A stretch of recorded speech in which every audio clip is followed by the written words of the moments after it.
La sonnerie du téléphone déchira le silence parfumé du chardon bleu comme une fausse note dans une symphonie.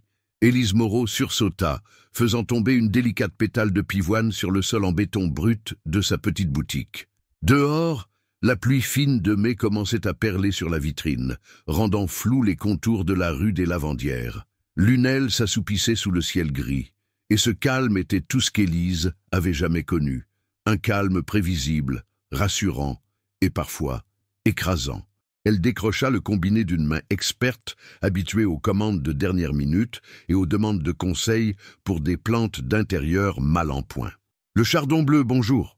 Mais ce ne fut pas une voix familière qui lui répondit. Ce fut le crépitement excité de Chloé, sa seule amie, qui travaillait au bureau de tabac sur la place du village. « Élise, tu ne vas jamais le croire, c'est partout !»« Qu'est-ce qui est partout, Chloé? Un orage arrive. »« Pire, mieux, je ne sais pas. » La voix de Chloé était un mélange d'incrédulité et de jubilation malsaine.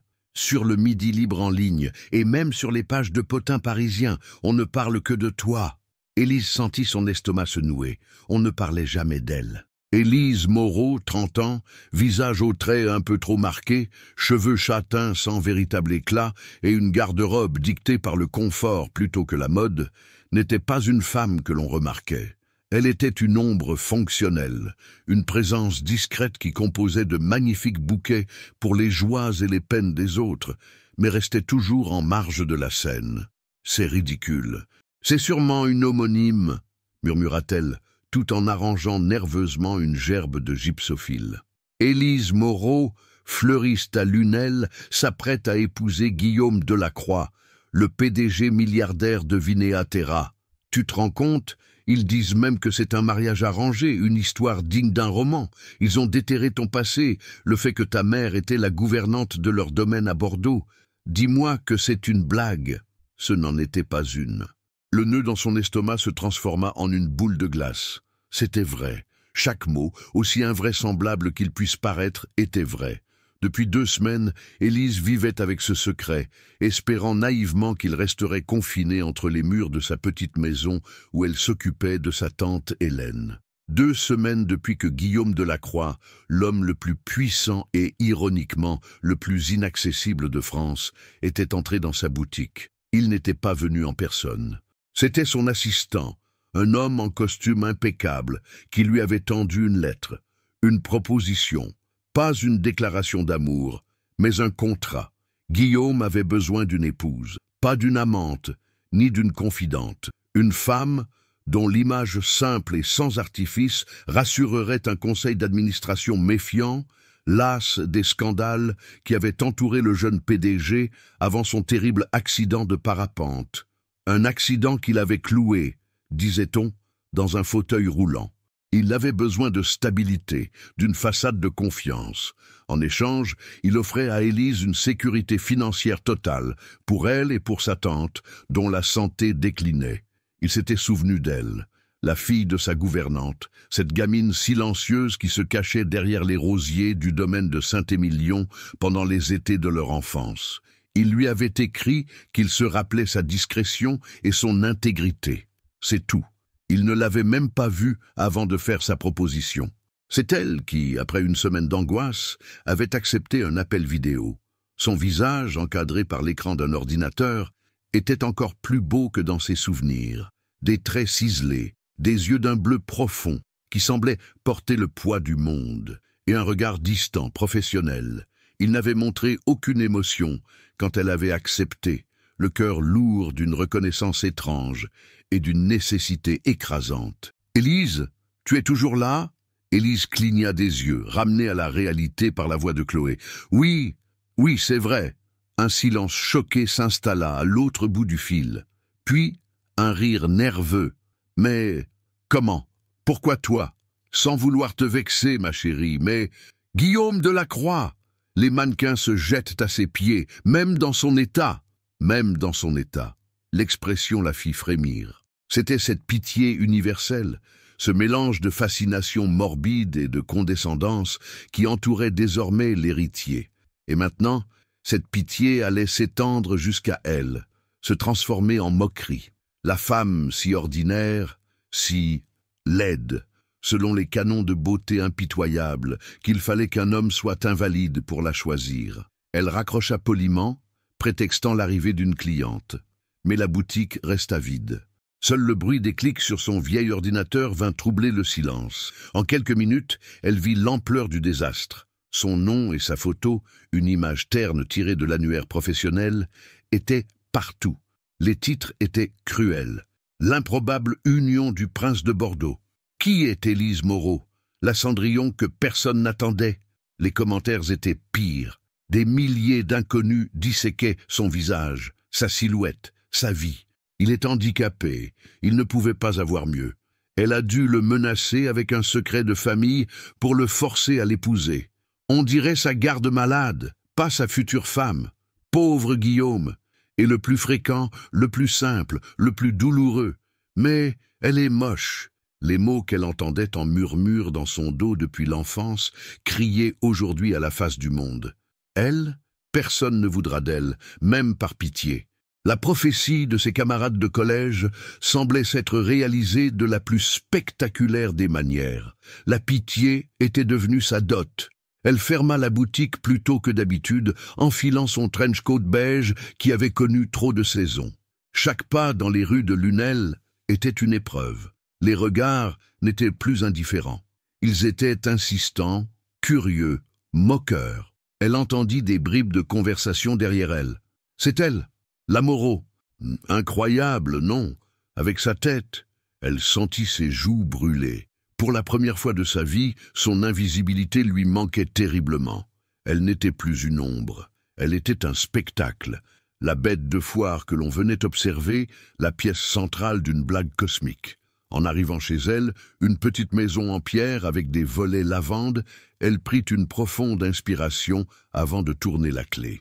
Tante Hélène était dans son fauteuil, un plaid sur les genoux, en train de regarder la télévision. Son visage ridé s'illumina en voyant sa nièce. « Te voilà, ma chérie, tu as l'air fatiguée. Juste une longue journée. » Le mensonge glissa facilement. Comment pouvait-elle expliquer à cette femme douce, qui l'avait élevée comme sa propre fille, que le monde entier se riait d'elle, qu'elle avait vendu son nom et sa vie pour assurer leur avenir? Plus tard dans la soirée, après avoir préparé le dîner et s'être assurée que sa tante avait pris ses médicaments, Élise se réfugia dans sa chambre. La seule décoration était une étagère remplie de livres sur la botanique. Elle s'approcha du miroir et se força à regarder son reflet. Un visage anguleux, oui, des yeux noisettes qui semblaient toujours un peu tristes, des lèvres fines, des cheveux qui refusaient de coopérer. Elle n'était pas un monstre, elle était juste elle, une femme sans fioriture. Que diable Guillaume Delacroix avait-il vu en elle lors de ce bref appel vidéo? Avait-il vu la discrétion qu'il recherchait, ou simplement un visage si anodin qu'il ne risquait pas de lui voler la vedette, même cloué dans un fauteuil? Avait-il choisi la femme la moins susceptible de le trahir, car elle n'aurait nulle part où aller? Le mariage devait avoir lieu dans une semaine. Une cérémonie discrète dans la chapelle du domaine Delacroix, loin des caméras, loin du tumulte. Mais le bruit, elle le savait, les suivrait. C'était le bruit de la pitié, du mépris, de l'incompréhension. Et au milieu de ce vacarme, le silence le plus assourdissant serait le sien. Le silence d'une femme qui s'apprêtait à épouser un étranger, un homme qui avait acheté sa présence comme on achète un meuble, pour combler un vide, pour faire joli, ou dans son cas, pour faire vrai. Une larme solitaire coula sur sa joue. Elle l'essuya d'un revers de main rageur. Elle avait fait un choix. Par nécessité, certes, mais aussi par une once de loyauté envers le souvenir de sa mère, qui avait tant vénéré la famille Delacroix. Et peut-être, dans un recoin secret de son cœur, par une curiosité insensée envers ce garçon solitaire qu'elle avait espionné des étés durant, et l'homme brisé qu'il était devenu. Elle allait endurer les regards et les murmures. Elle allait jouer son rôle. Elle serait Madame Delacroix. Et personne, jamais, ne saurait à quel point ce titre sonnait faux.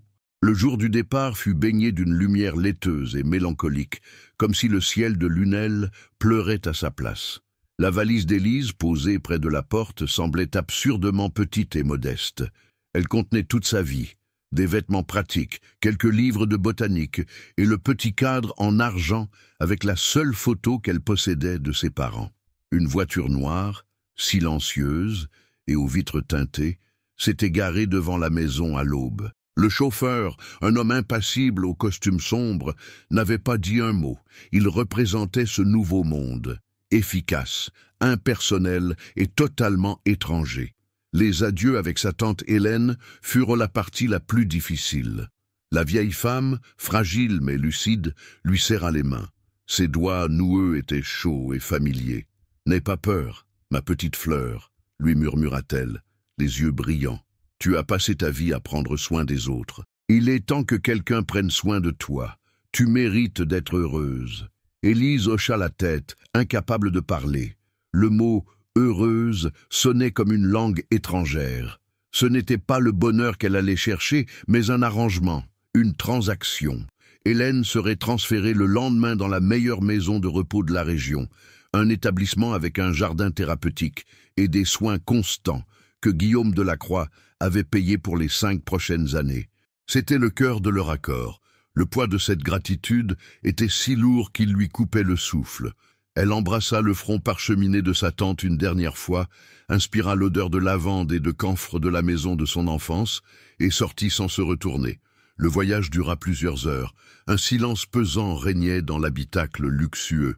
Élise regardait le paysage défiler, la garrigue et les oliviers du Languedoc, laissant place peu à peu aux collines verdoyantes et aux parcelles de vignes méticuleusement alignées de la Gironde. C'était un retour aux sources, mais un retour en exil. Elle se remémora les étés de son enfance passés ici. Elle n'était alors qu'une silhouette furtive, la fille de la gouvernante, observant de loin le jeune Guillaume.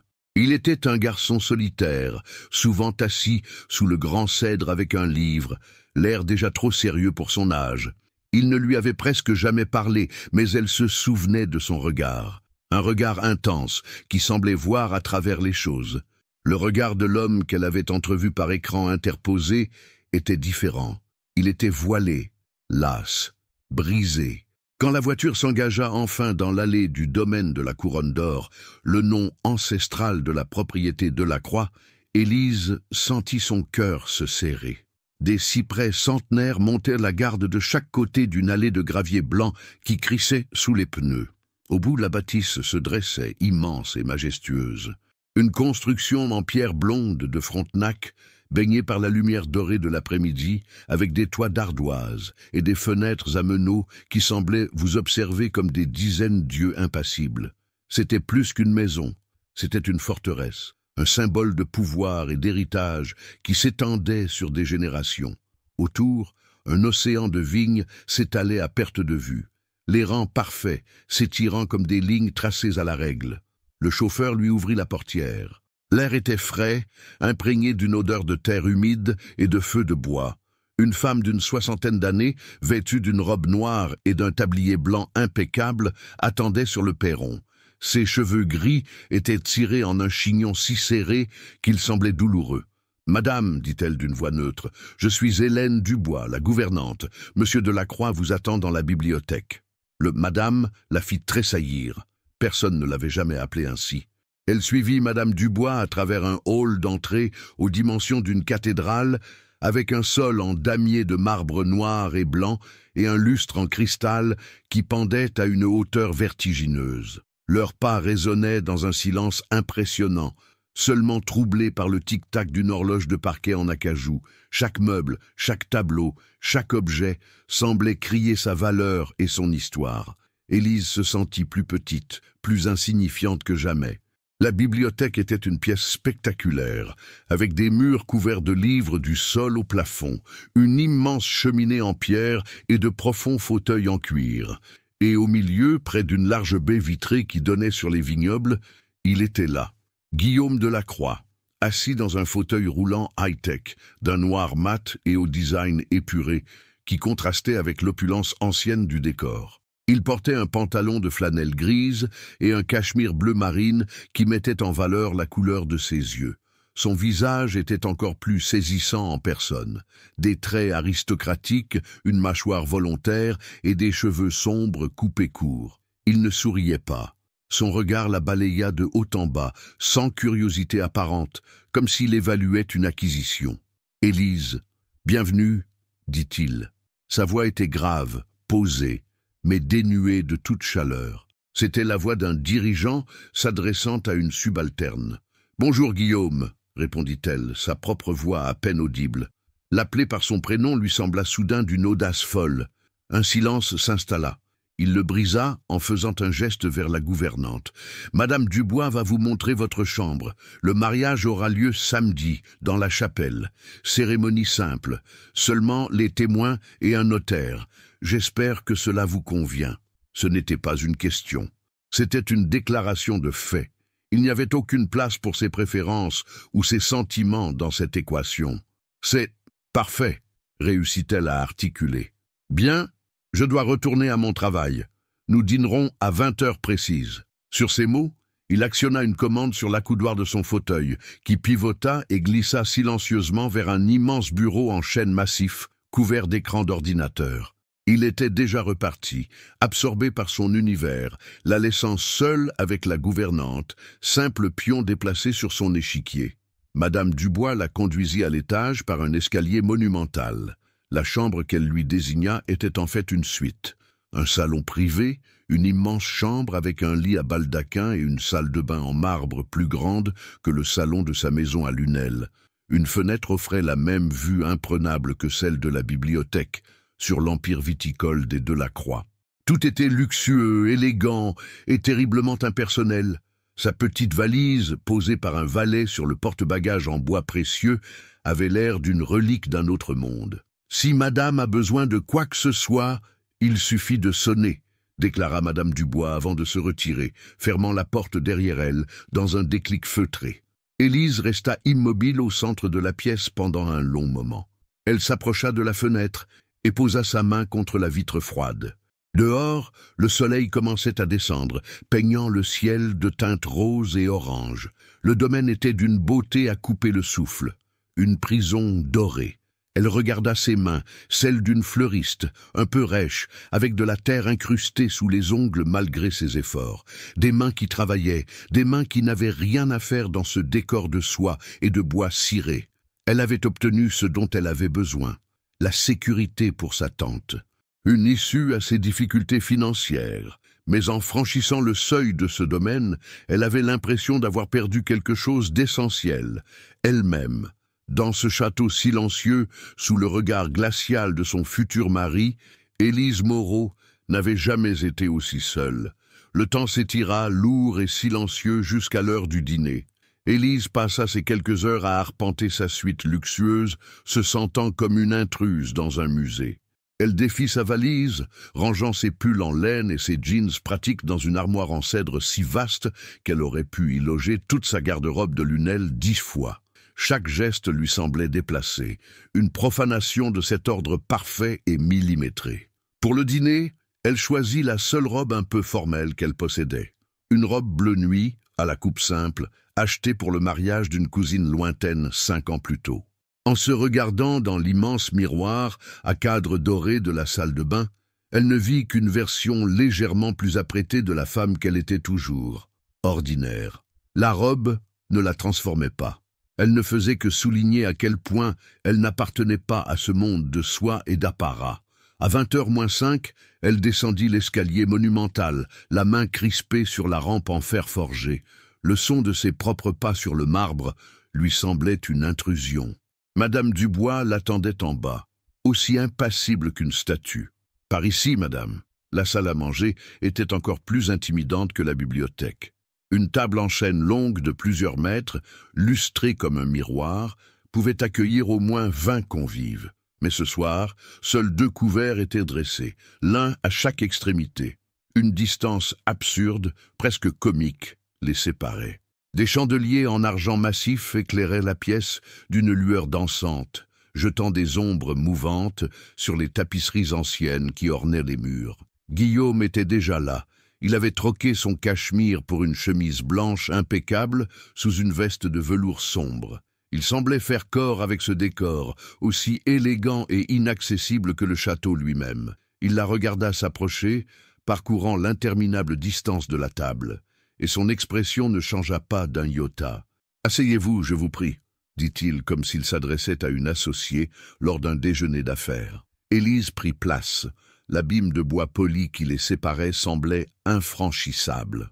Madame Dubois commença à servir, ses gestes précis et silencieux.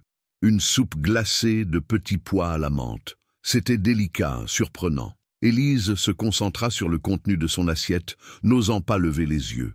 Le cliquetis de sa cuillère contre la porcelaine lui paraissait assourdissant. « J'espère que vos appartements vous conviennent », commença Guillaume, brisant enfin le silence. « Ils sont très spacieux. Merci. » Les mots sonnaient creux. « La presse s'est emparée de l'histoire, comme prévu, » continua-t-il sur le même ton factuel, en posant sa serviette sur ses genoux. « Mon équipe de communication gère la situation. Leur intérêt s'estompera après le mariage. La nouveauté passera. » Il parlait de sa vie, de leur vie, comme d'une crise boursière à contenir. Aucune mention de ce qu'elle pouvait ressentir face à ce déferlement de mépris public. Il ne lui demanda même pas si elle avait lu les articles. Pour lui, elle n'était qu'une variable dans son plan. « Je comprends », répondit-elle simplement. Le plat principal arriva, un filet de bar sur un lit de fenouil confit. C'était exquis, mais la nourriture n'avait aucun goût pour elle. Elle mangeait mécaniquement, se sentant observée, jugée non seulement par l'homme au bout de la table, mais aussi par les portraits de ses ancêtres qui la dévisageaient depuis les murs. Des hommes et des femmes au regard sévère, aux tenues somptueuses, les gardiens de cette dynastie dont elle allait bientôt, par un étrange caprice du destin, faire partie. « Il y a quelques points pratiques que nous devons régler », reprit Guillaume, en reposant délicatement ses couverts. « Un contrat prénuptial a été rédigé par mes avocats. C'est une formalité. Il garantit votre sécurité financière ainsi que celle de votre tante, quoi qu'il advienne. Il stipule également des clauses de discrétion. Il faudra le signer demain. » Élise sentit son cœur se pincer. Un contrat, des clauses, c'était la confirmation froide et brutale de la nature de leur union. Une transaction, bien sûr, murmura-t-elle, fixant un point invisible sur la nappe en lin blanc. Un long silence s'installa de nouveau. Élise se risqua à lever les yeux. Pour la première fois, elle le surprit en train de la regarder. Pas de la jauger, mais de la regarder vraiment. Il y avait une lueur étrange dans son regard, une sorte de lassitude, presque de tristesse, qu'il masqua aussitôt en reportant son attention sur son verre d'eau. Dans ce bref instant, elle n'avait pas vu le PDG tout-puissant, mais l'ombre du garçon solitaire qu'elle avait connu. Un homme emprisonné, peut-être pas seulement dans son fauteuil. Pour se donner une contenance, elle laissa son propre regard errer dans la pièce. Elle s'arrêta sur une console en bois de rose près de la cheminée. Sur celle-ci trônait un vase magnifique contenant une seule tige d'orchidée blanche, aux pétales cireux et parfaits. La fleur était si exquise qu'elle semblait irréelle. « C'est une Phalaenopsis amabilis », dit-elle doucement, presque pour elle-même. « L'orchidée lune. On en trouve à l'état sauvage en Indonésie. Elles sont d'une beauté incroyable, mais très délicate. Un excès d'eau, et les racines pourrissent. Pas assez de lumière. Et elle meurt. » Sa propre voix, remplie d'une assurance qu'elle ne ressentait dans aucun autre domaine, la surprit. Guillaume tourna la tête vers l'orchidée, puis la regarda de nouveau. Cette fois, son expression était différente. La froideur s'était légèrement fissurée, laissant place à une curiosité presque involontaire. « Vous vous y connaissez ?» constata-t-il. Ce n'était plus tout à fait une déclaration, mais presque une question. « C'est mon métier. Je passe mes journées à m'occuper de choses fragiles qui ont besoin de la juste dose d'attention pour survivre, » répondit-elle, réalisant trop tard que ces mots pouvaient avoir un double sens. Il ne releva pas. Il la fixa juste pendant quelques secondes, ses yeux bleus la sondant avec une intensité nouvelle. C'était comme s'il venait de la voir pour la première fois. Pas l'inconnu de Lunel, pas la solution Moreau, mais une femme avec un savoir, une passion, une personne. Le moment fut rompu par l'arrivée de Madame Dubois pour débarrasser la table. L'armure de Guillaume se remit instantanément en place. « Le dessert sera servi au petit salon si vous le souhaitez », annonça la gouvernante. « Je vais me retirer », coupa Guillaume. Il actionna son fauteuil et s'éloigna de la table. En passant près d'elle, il s'arrêta un court instant. « Bonne nuit, Élise », Puis il disparut dans le couloir obscur, le léger vrombissement de son fauteuil s'estompant dans l'immensité de la maison. Élise resta seule dans la grande salle à manger. Le silence retomba, plus lourd qu'auparavant. Elle refusa le dessert et monta directement dans sa chambre. Elle s'approcha de nouveau de la fenêtre. La lune, pleine et blanche comme la fameuse orchidée, illuminait les vignes d'une lumière fantomatique. Ce dîner avait été une épreuve, une confirmation de sa solitude. Mais cette brève conversation, ces quelques secondes où le masque de Guillaume s'était lézardé, avait semé une graine de trouble en elle. Sous la glace, il y avait autre chose. Une profondeur, une complexité, peut-être même une douleur, qu'elle ne parvenait pas à déchiffrer. Pour la première fois, elle se demanda qui était vraiment l'homme qu'elle allait épouser, et cette question, aussi effrayante soit-elle, était la première chose qui lui paraissait réelle depuis son arrivée dans ce domaine de contes de fées endormis. Les 2 jours qui précédèrent le mariage s'écoulèrent dans une brume irréelle. Élise ne revit Guillaume qu'à de brèves occasions, toujours à distance. Elle le croisait dans un couloir, lui dans son fauteuil roulant silencieux, elle se faisant aussi petite que possible contre le mur. Ils échangeaient un hochement de tête poli, un bonjour glacial, puis continuaient leur chemin. C'étaient les interactions de 2 inconnus forcés de cohabiter dans un espace trop grand. Le reste du temps, Élise explorait le domaine, pas l'intérieur du château, qui lui semblait trop étouffant, trop chargée d'histoire et de regards ancestraux. Elle se réfugiait dehors. Elle arpentait les allées du parc, découvrait une roseraie à l'abandon qui lui brisait le cœur de fleuriste, et passait des heures assise au bord d'un petit lac artificiel, regardant les cygnes glisser sur l'eau avec une grâce qu'elle enviait. C'est là, dans la solitude de la nature, qu'elle parvenait à respirer. Elle touchait l'écorce rugueuse des chênes, effleurait les bourgeons prometteurs des hortensias et se sentait un peu plus elle-même. La terre, les plantes, c'était son langage, le seul qu'elle maîtrisait. La veille du mariage, une couturière de Paris vint lui livrer sa robe. C'était une création de Guillaume, bien sûr. Simple, d'une élégance sobre, en crêpe de soie ivoire, sans dentelle ni fioriture. Une robe magnifique qui semblait avoir été conçue pour quelqu'un d'autre. En l'essayant, Élise eut l'impression de revêtir un costume, de se préparer à entrer en scène pour un rôle qu'elle n'avait pas appris. Le matin de la cérémonie, le ciel était d'un bleu limpide et intense.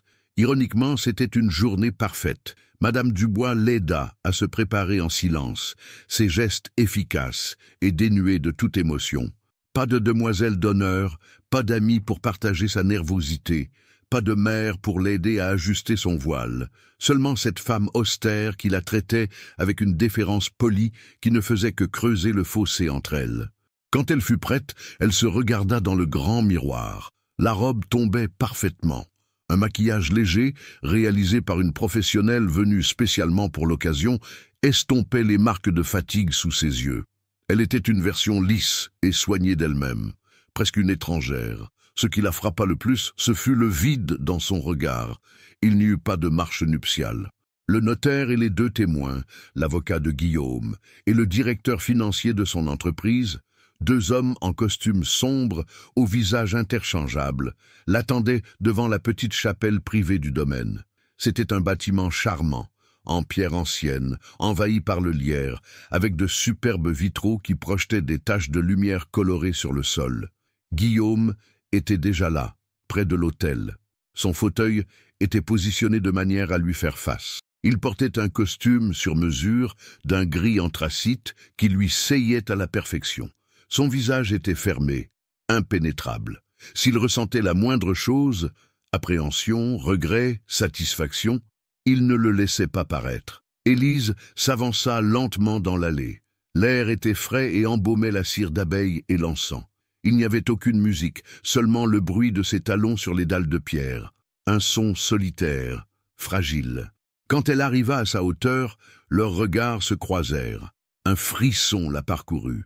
Ce n'était pas un regard d'amour, ni même de tendresse. C'était un regard d'une intensité presque clinique, comme s'il mémorisait chaque détail de son visage pour s'assurer qu'elle tiendrait son rôle à la perfection. La cérémonie fut d'une brièveté déconcertante. Le notaire lut les articles du Code civil d'une voix monotone. Les formules consacrées, censées unir deux âmes, sonnaient comme les clauses d'un contrat commercial. « Guillaume Delacroix, consentez-vous à prendre pour épouse Élise Moreau, ici présente ?»« Oui, » répondit-il, sa voix grave et ferme résonnant dans la chapelle silencieuse. « Élise Moreau, consentez-vous à prendre pour époux Guillaume Delacroix, ici présent ?» Le silence s'étira pendant une seconde de trop. Tous les regards se tournèrent vers elle. Elle sentit la pression, l'absurdité totale de la situation. Elle épousait un homme qui ne la désirait pas, un homme qu'elle ne connaissait pas. Elle pensait à sa tante Hélène, à sa sécurité, à la promesse qu'elle s'était faite. « Oui », murmura-t-elle. Sa voix était à peine un souffle. L'échange des alliances fut le moment le plus étrange. Ils avaient choisi des anneaux simples, en platine. Quand Guillaume prit sa main, le contact de sa peau chaude et sèche sur la sienne lui fit l'effet d'une décharge électrique. Ses doigts étaient longs et fins, des doigts d'artiste ou de pianiste, pas seulement ceux d'un homme d'affaires. Il fit glisser l'anneau à son doigt, son geste précis et impersonnel. Quand ce fut son tour, elle fit de même, en prenant soin de ne pas effleurer sa peau plus que nécessaire. L'alliance était lourde, froide, le symbole d'un lien qui n'existait pas. « Au nom de la loi, je vous déclare unis par les liens du mariage. » Pas de baiser. Il ne se pencha pas vers elle. Il ne fit aucun geste. Ils restèrent là, côte à côte, mais à des kilomètres l'un de l'autre, devant l'autel. Les témoins applaudirent poliment, un son étouffé et incongru dans la solennité des lieux. Les registres furent signés, les poignées de main échangées. C'était fait. Elle était officiellement Élise Moreau Delacroix. Le nom lui semblait aussi mal ajusté que la robe de soie. De retour au château, il n'y eut pas de réception, pas de coupe de champagne, pas de discours. La journée reprit son cours comme si de rien n'était. Les témoins repartirent aussitôt pour Paris. Guillaume se retira dans son bureau, plongé dans ses affaires. Élise, toujours dans sa robe de mariée, se retrouva seule dans le grand hall. Le soleil filtrait à travers les hautes fenêtres, illuminant les particules de poussière en suspension dans l'air. C'était l'après-midi le plus silencieux, le plus vide de sa vie. Elle était mariée et pourtant plus seule que jamais. Elle monta lentement les escaliers, le tissu de sa robe bruissant à chaque pas. Dans sa suite, elle ôta la précieuse création et la suspendit avec soin dans l'armoire, à côté de ses jeans. Elle enfila un de ses vieux pulls confortables et se sentit un peu moins déguisée. Elle s'approcha de sa coiffeuse et regarda sa main gauche. L'anneau en platine brillait d'un éclat froid et étranger. C'était la preuve tangible, irréfutable, de sa nouvelle vie, un sceau de propriété. Le reste de l'après-midi, elle s'installa dans un fauteuil près de la fenêtre avec un de ses livres de botanique. Mais les mots dansaient devant ses yeux sans qu'elle puisse en saisir le sens. Elle ne pouvait s'empêcher de repenser à ce contact, bref, mais si intense, quand il lui avait passé l'alliance au doigt. Il y avait une force contenue dans cette main, une chaleur qui démentait la froideur de son regard. Qui était-il, cet homme qui se barricadait derrière des murs de glace? Qu'est-ce qui l'avait blessé au point de se couper ainsi du monde et des émotions? L'accident de parapente ne pouvait pas être la seule raison. Il y avait autre chose, une blessure plus profonde, plus ancienne, une blessure qu'elle commençait à deviner, car elle-même en portait de similaires, invisibles aux yeux des autres. Celle de l'isolement, du sentiment de n'être jamais assez bien. Pour la première fois, une pensée dérangeante traversa son esprit. Et s'il se ressemblait plus qu'il ne le croyait? La première matinée de sa vie d'épouse fut la plus silencieuse de toutes. Élise se réveilla seule dans le lit immense, les draps en lin frais et impeccables semblant n'avoir pas été dérangés de son côté du matelas. Le soleil filtrait à travers les rideaux de soie lourde, traçant des bandes de lumière sur le parquet ancien. Elle leva sa main gauche dans un rayon de soleil et regarda l'alliance. Elle était là, bien réelle, froide et solide. Un rappel constant de la transaction irrévocable qui avait eu lieu. Elle était Madame Delacroix, et pourtant, elle n'avait jamais été aussi consciente d'être simplement Élise Moreau. Après s'être habillée avec ses vêtements de tous les jours, un jean et un pull simple, elle descendit prendre son petit déjeuner. Une table avait été dressée pour elle seule dans une petite véranda baignée de lumière donnant sur le parc. De Guillaume, aucune trace. Monsieur a pris son petit déjeuner dans son bureau à 6 heures, l'informa Madame Dubois, apparue de nulle part. Il ne souhaite pas être dérangé. L'emploi du temps de son mari semblait aussi rigide et calculé que le reste de sa vie. L'oisiveté lui pesait.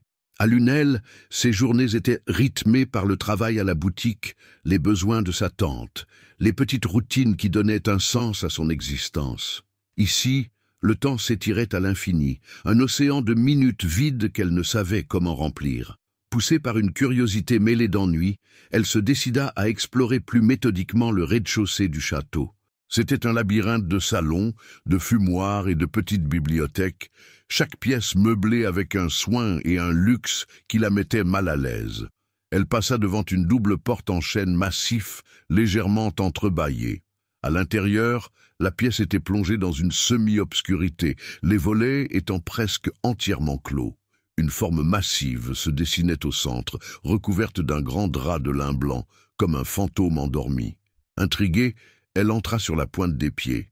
L'air était lourd, stagnant, chargé de l'odeur de la poussière et du temps arrêté. D'un geste hésitant, elle souleva un coin du drap. Dessous, la laque noire et brillante d'un piano à queue resplendit même dans la pénombre. C'était un Steinway magnifique, un instrument qui avait dû remplir le château de musique par le passé. Aujourd'hui, il était muet, sa surface recouverte d'une fine pellicule de poussière. Elle laissa ses doigts courir sur le couvercle fermé. Elle imaginait le son puissant et mélodieux qu'il pouvait produire. C'était un autre vestige d'une vie antérieure, une vie où la joie et l'art avaient peut-être leur place en ces murs. « Madame cherche quelque chose ?» La voix sèche de Madame Dubois la fit sursauter. La gouvernante se tenait sur le seuil, son regard désapprobateur balayant la scène. « Non, je regardais seulement !» balbutia Élise en laissant retomber le drap. « C'est un piano magnifique. » Ah, en effet, concéda la gouvernante. Son expression s'adoucit une fraction de seconde, une fissure à peine perceptible dans son masque de sévérité. Monsieur Guillaume jouait merveilleusement bien. Le temps du verbe frappa Élise. Jouait, au passé. « Il n'en joue plus ?» demanda-t-elle, incapable de retenir sa curiosité. Madame Dubois pinça les lèvres. Le masque était de retour, plus rigide que jamais. Beaucoup de choses ont changé après l'accident, madame. Beaucoup de choses. Elle fit un pas en arrière. Le déjeuner sera servi à 13 heures. Puis elle tourna les talons, laissant Élise seule avec le fantôme du piano et le poids de ce « avant » mystérieux. L'après-midi, pour échapper à l'atmosphère oppressante du château, elle retourna dehors, s'enfonçant plus loin dans le parc. Elle finit par retrouver la roseraie à l'abandon qu'elle avait aperçu le premier jour. De près, le spectacle était encore plus désolant. C'était autrefois un jardin magnifique, structuré à la française, avec des arches en fer forgé et un petit banc en pierre au centre. Aujourd'hui, les mauvaises herbes avaient tout envahi, étouffant les rosiers qui n'étaient plus que des squelettes de bois noir, hérissés d'épines. Quelques rares fleurs pâles et chétives luttaient pour leur survie, des taches de couleur improbables au milieu de ce chaos. Élise s'agenouilla. D'une main experte, elle dégagea la base d'un rosier ancien, un souvenir de la malmaison, à en juger par la forme délicate d'une fleur rescapée. Les racines semblaient encore saines. Le buisson n'était pas mort. Il était seulement négligé, affamé de soins et de lumière. Comme tout, ici, une idée folle germa dans son esprit, une pulsion. C'était sa langue, c'était son monde, ramener cette roseraie à la vie. Lui redonner sa gloire passée, ce serait sa contribution, son projet secret. Un petit coin de ce domaine immense qu'elle pourrait s'approprier non par le droit, mais par le travail de ses mains. Cela lui donnerait un but, une raison de se lever le matin dans cette prison dorée. Elle passa le reste de l'après-midi là, arrachant les ronces et les orties à main nue, sans se soucier des égratignures. La douleur physique était presque un soulagement, une distraction bienvenue à ses tourments intérieurs. La terre sous ses ongles, l'odeur de l'humus, tout cela lui était familier, réconfortant. Pour la première fois depuis son arrivée, elle se sentit ancrée, utile. Le soir, au dîner, elle était épuisée mais animée d'une énergie nouvelle. Guillaume était là, à l'autre bout de la table, son visage aussi fermé que d'habitude. Le silence était tendu, comme toujours. Mais cette fois, Élise décida de ne pas le laisser gagner. Elle attendit que Madame Dubois ait servi le plat principal et se soit retirée. « J'ai passé l'après-midi dans le parc », commença-t-elle, sa voix plus assurée qu'elle ne l'aurait cru. « J'ai trouvé la vieille roseraie. » Elle vit le corps de Guillaume se raidir imperceptiblement. Son regard se leva vers elle, froid comme l'acier. Elle continua, malgré le signal d'alarme qui venait de retentir en elle. « Elle est dans un état terrible, mais les plans ne sont pas tous morts. Avec un peu de travail, on pourrait la sauver. Je pensais que... » « N'y retournez pas. » Les mots tombèrent comme un couperet, net et sans appel. Sa voix était basse, mais chargée d'un avertissement qui ne laissait aucune place à la discussion. Élise fut prise de court. « Mais pourquoi... C'est un gâchis de la laisser mourir. C'était le jardin de ma mère. » La coupa-t-il, son regard la transperçant. Il y avait plus que de la froideur dans ses yeux maintenant. Il y avait une douleur vive, à peine contenue. Personne n'y a mis les pieds depuis son décès. C'était son sanctuaire. Il restera tel quel. Pendant une seconde, Élise entrevit un abîme de chagrin derrière cette façade glaciale. Le jardin n'était pas seulement abandonné, il était le mausolée d'un amour perdu, d'un deuil jamais achevé. « Je vous demande de respecter cela », ajouta-t-il, le ton définitif. Sans un autre mot, il posa sa serviette sur la table, actionna son fauteuil et quitta la pièce, la laissant seule avec son assiette à moitié pleine et le silence retentissant de son interdiction. Élise resta longtemps immobile. Elle se sentait blessée, rejetée. Mais sous la blessure, une autre émotion commençait à poindre, la compréhension. Elle avait touché un point sensible, une blessure béante qu'il protégeait férocement. Ce n'était pas de la simple méchanceté ou de l'indifférence. C'était la défense d'un homme qui avait trop souffert. Ce soir-là, en regagnant sa chambre, Élise prit une décision.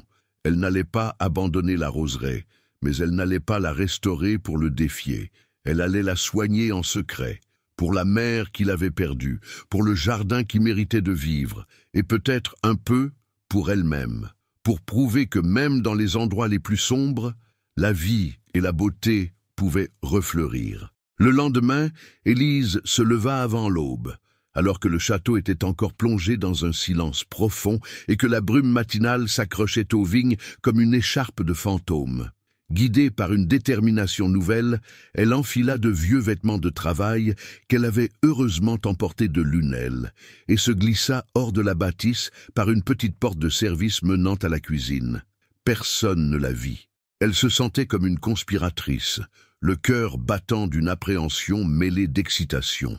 La roseraie, dans la lumière blafarde de l'aurore, était encore plus lugubre. Elle ressemblait à un cimetière végétal. Élise avait trouvé de vieux outils dans une cabane de jardinier abandonnée. Un sécateur rouillé, une serfouette émoussée et une paire de gants en cuir raidis par le temps. Ce serait suffisant pour commencer. Le travail fut ardu, bien plus qu'elle ne l'avait imaginé. Les racines des mauvaises herbes étaient profondes, tenaces, comme si elles aussi s'accrochaient à un passé douloureux. Elle commença par un petit carré délimitant son territoire secret.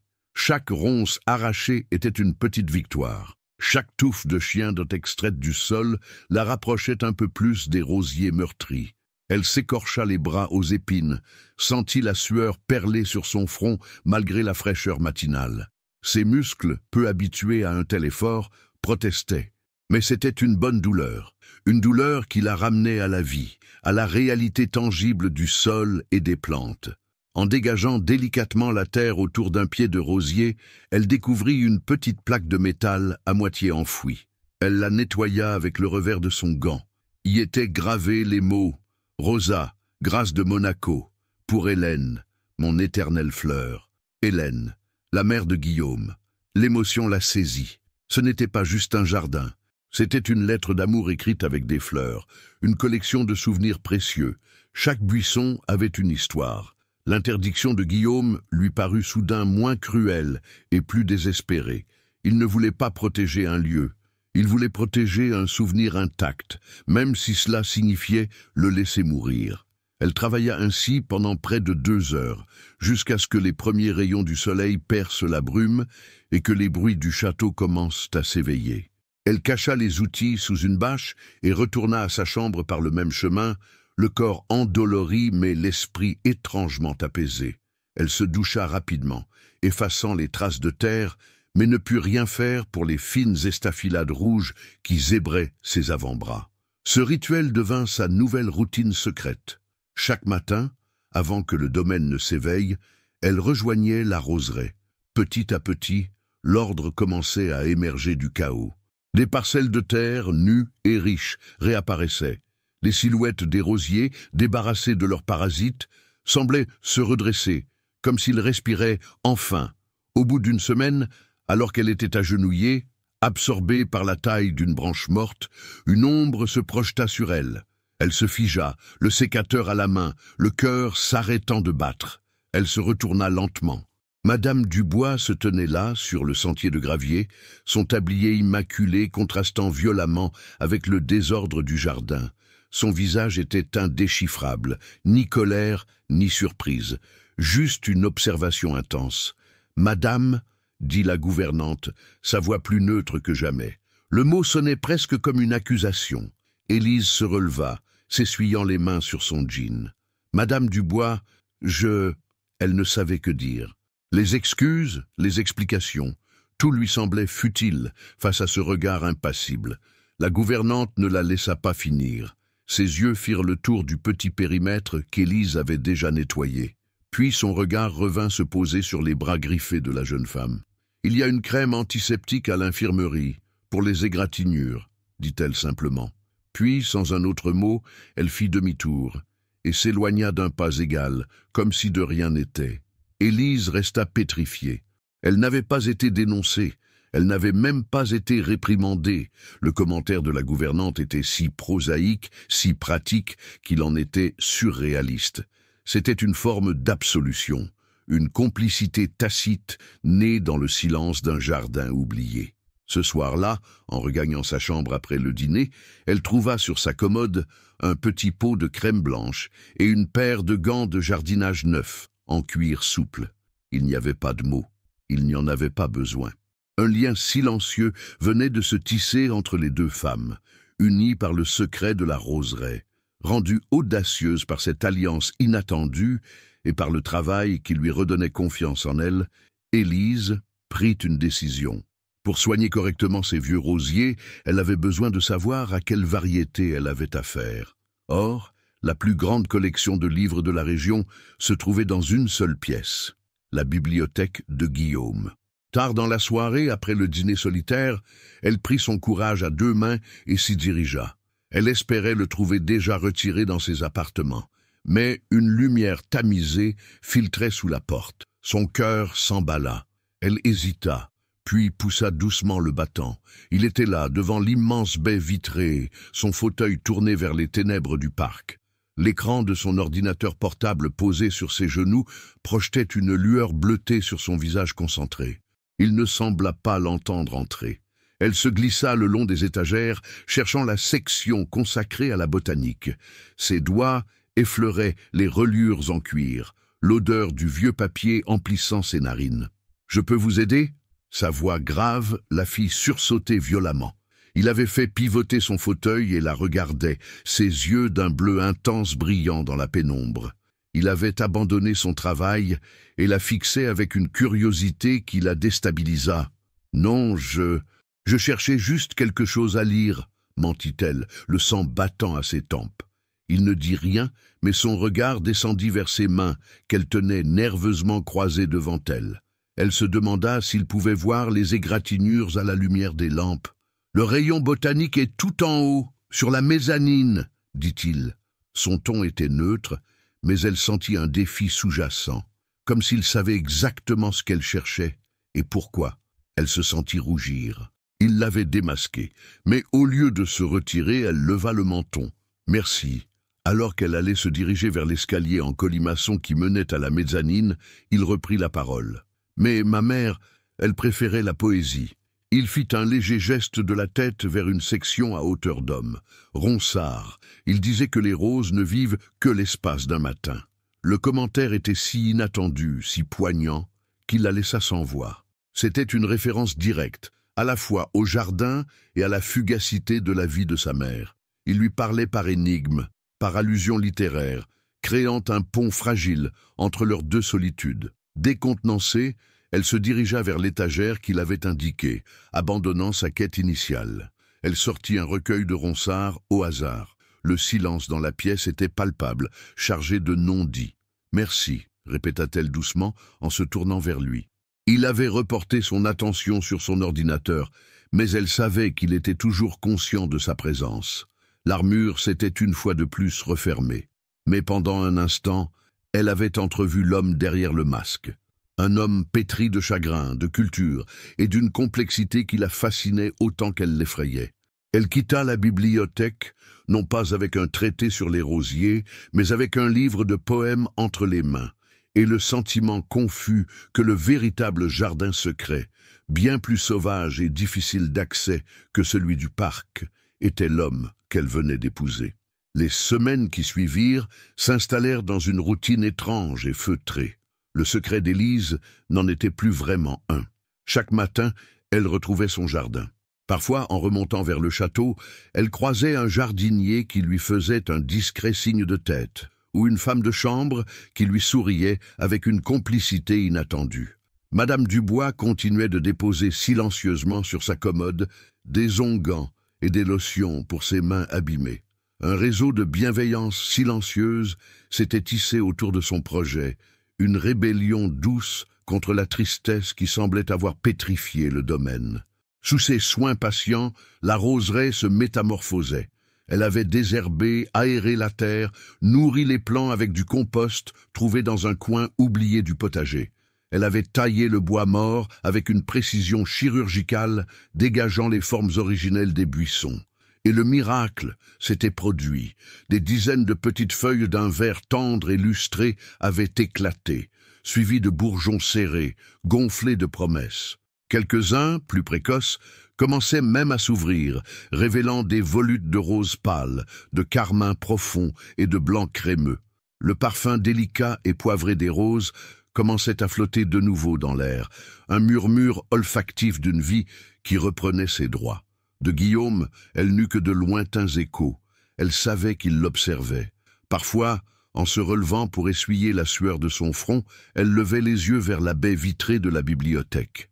Elle ne distinguait qu'une silhouette sombre, immobile, mais elle sentait son regard posé sur elle. Il ne disait rien, il ne descendait jamais. Il observait de sa tour d'ivoire, témoin silencieux de la résurrection qu'il avait lui-même interdite.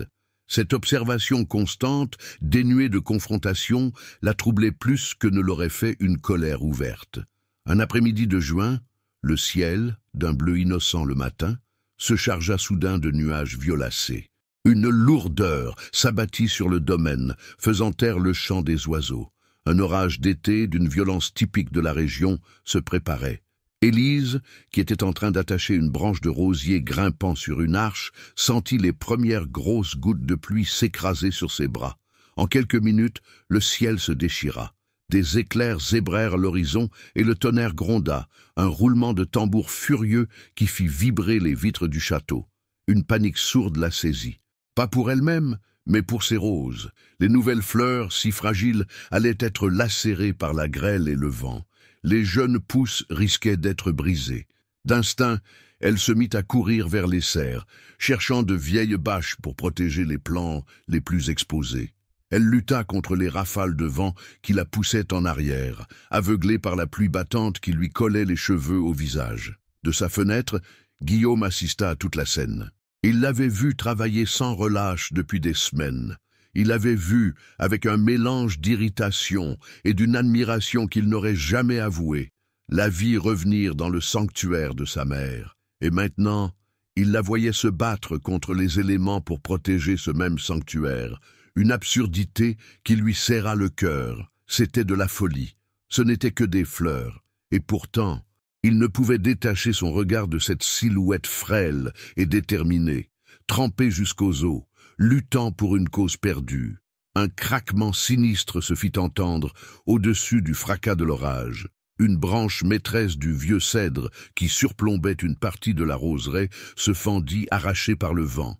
Elle pendit un instant dans le vide, puis commença à tomber lourdement, exactement là où Élise s'acharnait à couvrir un rosier aux fleurs d'un blanc immaculé. Le sang de Guillaume se glaça.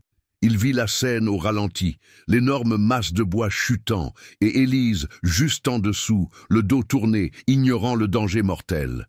Un cri rauque s'échappa de sa gorge. « Élise !» Mais le vent emporta son appel. Elle ne l'entendit pas. La terreur le submergea, une terreur primale, animale, qu'il n'avait pas ressentie depuis son propre accident. Une fureur impuissante s'empara de lui. Il frappa de ses poings les accoudoirs de son fauteuil, le métal high-tech vibrant sous les coups. Cloué là, useless, spectateur de la catastrophe. Il attrapa le téléphone de son bureau, ses doigts tremblants de rage. Il composa le numéro du poste de sécurité du parc. « Antoine, la roseraie, vite !» aboya-t-il, sa voix méconnaissable. Antoine, le vieux gardien, arriva en courant, son ciré jaune fendant la pluie. Il attrapa Élise par le bras et la tira en arrière une fraction de seconde, avant que la branche ne s'écrase dans un bruit assourdissant de bois brisé et de terre projetée. L'impact fit trembler le sol. Des dizaines de roses blanches furent pulvérisées sous le poids de la branche. Élise, sous le choc, le souffle coupé, regarda l'endroit où elle se tenait quelques instants plus tôt. Elle était couverte de boue, tremblante, mais vivante. Le vieux gardien la ramena vers le château, la sermonnant gentiment. « Il ne faut pas défier le ciel, madame. Ce ne sont que des fleurs. » Ce soir-là, après une longue douche chaude, Élise resta emmitouflée dans un peignoir, assise sur le rebord de son lit. Le château était étrangement silencieux, l'orage passé ayant laissé derrière lui un air lavé et frais. Elle entendit frapper doucement à sa porte. Personne ne frappait jamais à sa porte. Madame Dubois entrait après un simple toc-toc formel. C'était un coup hésitant, presque timide. « Entrez !» dit-elle d'une petite voix. La porte s'ouvrit sur Guillaume. Il était là, dans son fauteuil roulant, au seuil de sa chambre. C'était la première fois qu'il franchissait cette limite, la première fois qu'il pénétrait dans son espace privé. Il avait l'air différent. Son visage était pâle, ses cheveux sombres encore légèrement humides. La façade de froide indifférence était tombée, remplacée par une expression de trouble intense. « Vous allez bien ?» demanda-t-il, sa voix plus basse que d'habitude. « Oui, un peu secoué. Rien de cassé, » répondit-elle. Elle serra plus fort son peignoir autour d'elle, se sentant soudain très vulnérable. Un long silence s'installa entre eux. Il fit rouler son fauteuil de quelques centimètres à l'intérieur de la pièce. Son regard parcourut la suite impersonnelle, puis revint se poser sur elle. « Vous êtes d'une obstination insensée, » dit-il. Ce n'était pas un reproche, c'était une constatation, teintée d'une nuance qu'elle n'arrivait pas à déchiffrer, peut-être du respect. Les choses ne devraient pas être laissées à l'abandon simplement parce qu'elles nous rappellent une douleur, répondit-elle doucement, osant le regarder dans les yeux. Parfois, les soigner, c'est ce qui nous aide à guérir. Ces mots restèrent en suspens dans l'air. Il baissa les yeux. Quand il les releva, une lueur de tristesse profonde les avait envahis. « Ma mère aimait cet endroit plus que tout, » dit-il, la voix à peine audible. Le jour de sa mort, les roses étaient en pleine floraison, des centaines. Après, je ne pouvais plus les regarder. C'était comme si leur beauté se moquait de mon chagrin. J'ai ordonné qu'on laisse le jardin mourir avec elle. C'était la première confidence, le premier morceau de son âme qu'il lui offrait. Élise sentit les larmes lui monter aux yeux. « Je suis désolée, » murmura-t-elle. Il secoua la tête comme pour chasser un souvenir. « Vous aviez raison, elle n'aurait jamais voulu ça. » Elle disait que chaque nouvelle fleur était une promesse de renouveau. Il fit demi-tour avec son fauteuil, se dirigeant vers la porte. Avant de sortir, il s'arrêta.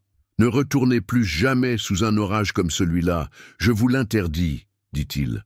Mais cette fois, dans l'interdiction, il n'y avait plus de froideur. Il y avait une inquiétude brute, presque possessive. Il quitta la pièce, la laissant seule avec le battement effréné de son cœur. L'orage était passé. Au dehors, comme au-dedans. Il avait détruit une partie du jardin, mais il avait aussi lavé l'air entre eux et arrosé les racines d'une chose fragile et nouvelle qui commençait à peine à éclore. La brèche ouverte par l'orage ne se referma pas. L'atmosphère du château, autrefois glaciale et protocolaire, s'était subtilement réchauffée. Ce n'était pas un dégel spectaculaire, mais plutôt le frémissement timide du printemps après un long hiver.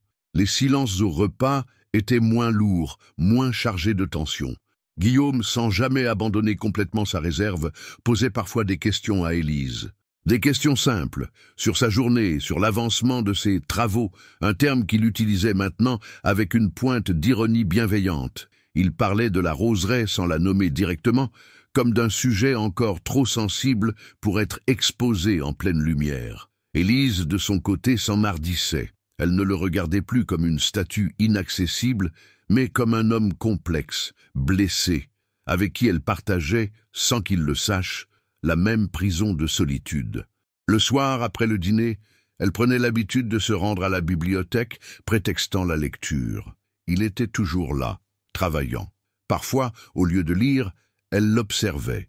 Elle étudiait la façon dont la lumière des lampes sculptait son visage, la concentration intense dans ses yeux lorsqu'il était plongé dans ses chiffres, la tension dans sa mâchoire lorsqu'un courriel le contrariait.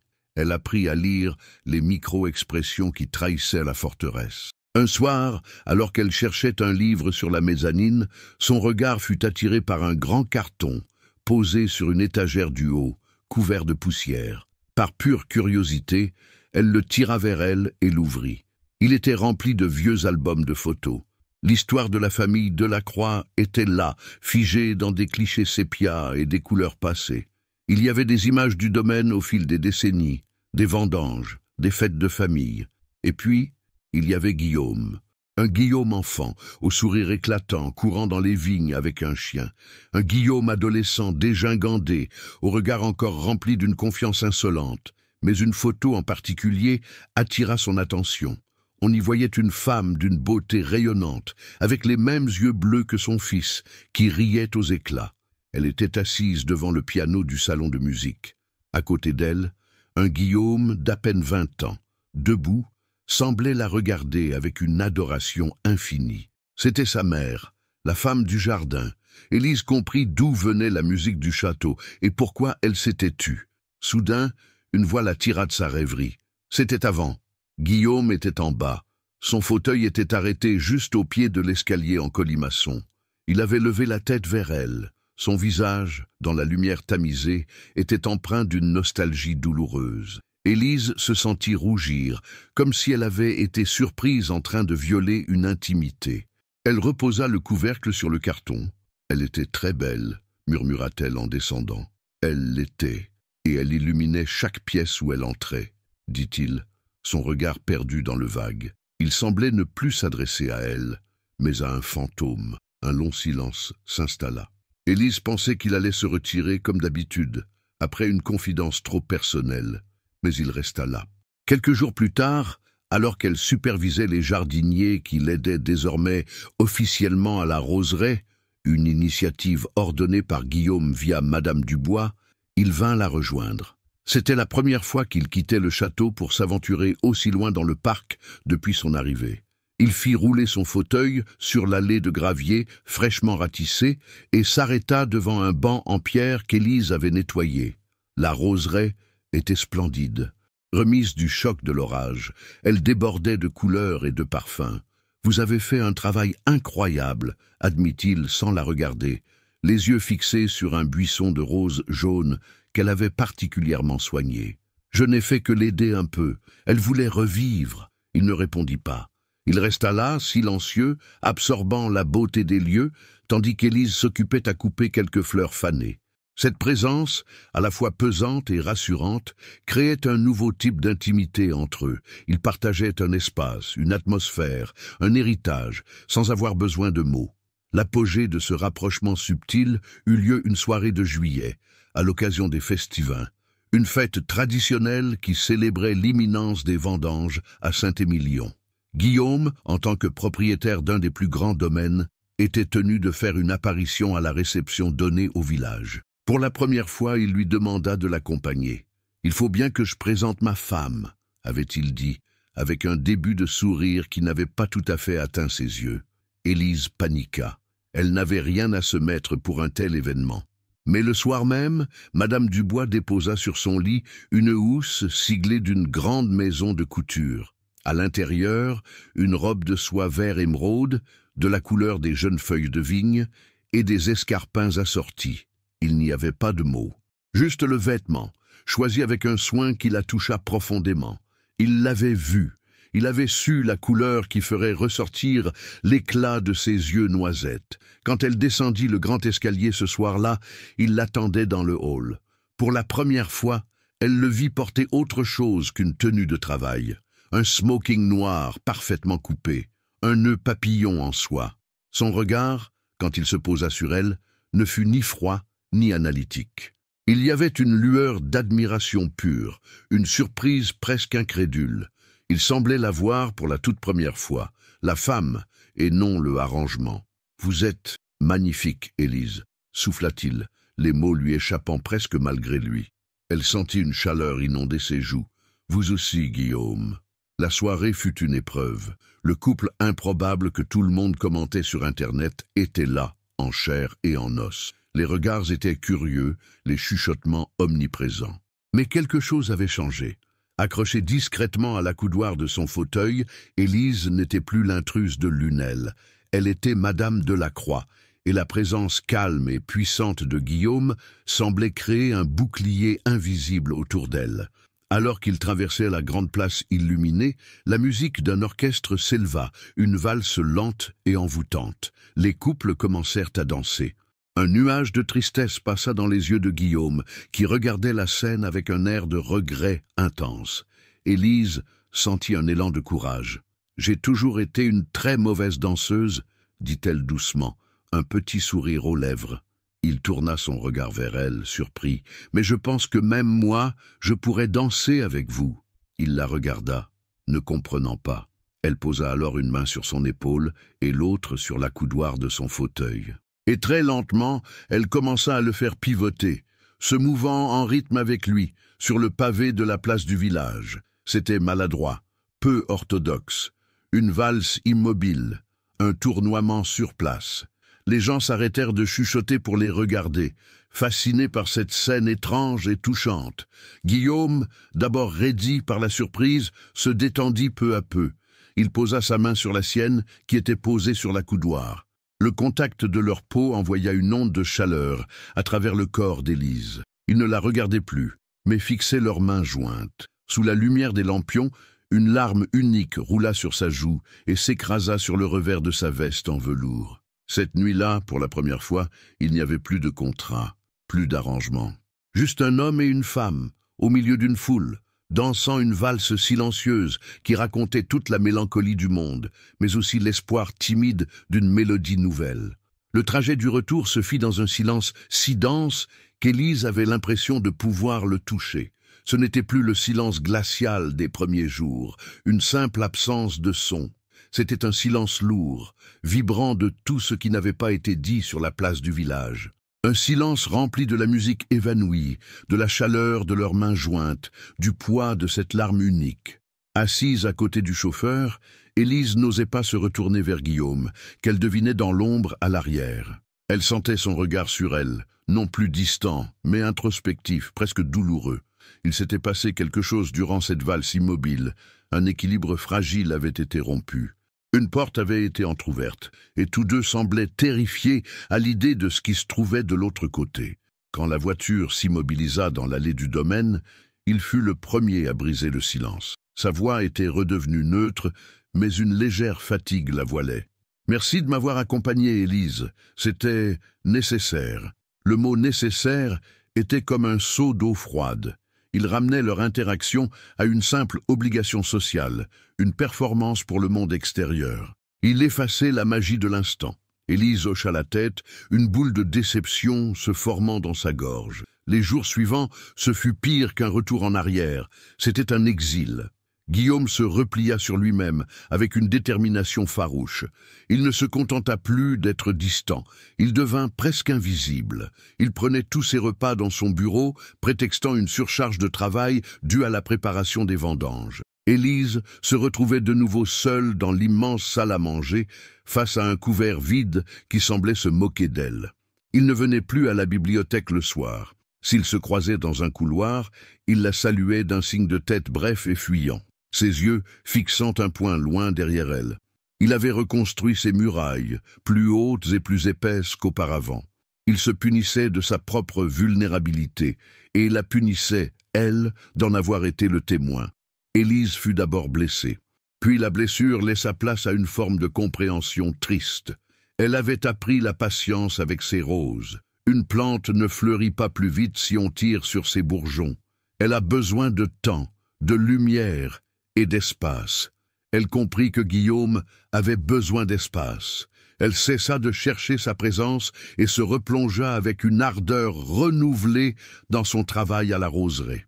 Le jardin devint son refuge, le lieu où elle pouvait transformer sa frustration en quelque chose de beau et de vivant. Un après-midi pluvieux où le travail extérieur était impossible, l'ennui et une curiosité tenace la poussèrent vers le salon de musique. La pièce était restée telle qu'elle l'avait découverte, silencieuse, sombre, figée dans le temps. Le grand piano à queue dormait toujours sous son linceul de lin.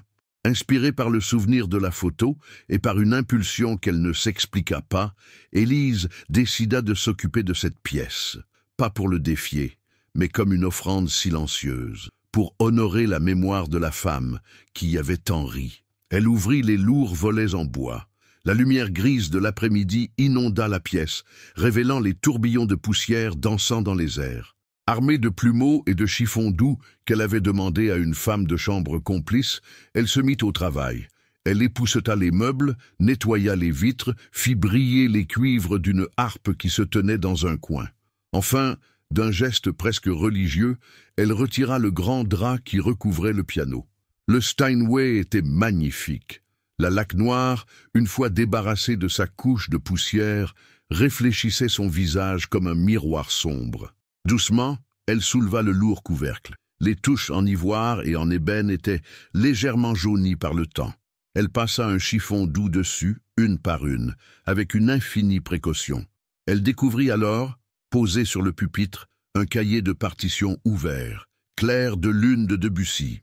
La page était usée, marquée par des annotations au crayon, des indications de tempo et de nuances, écrites d'une main fine et élégante. La main d'Hélène Delacroix. Un frisson la parcourut. C'était comme si le temps s'était arrêté à la dernière note jouée. Elle laissa ses doigts effleurer les touches sans oser appuyer, imaginant la musique qui avait autrefois empli ses murs. C'est à cet instant précis qu'elle l'entendit. Le léger vrombissement du fauteuil roulant dans le couloir. Son cœur s'arrêta. Il était trop tard pour fuir. Guillaume apparut sur le seuil. Il s'immobilisa, son regard balayant la pièce baignée de lumière, puis se fixa sur elle, les mains posées sur le clavier du piano. Une fureur froide et blanche envahit son visage. Ses traits se durcirent jusqu'à devenir un masque de colère. « Qu'est-ce que vous faites ici ?»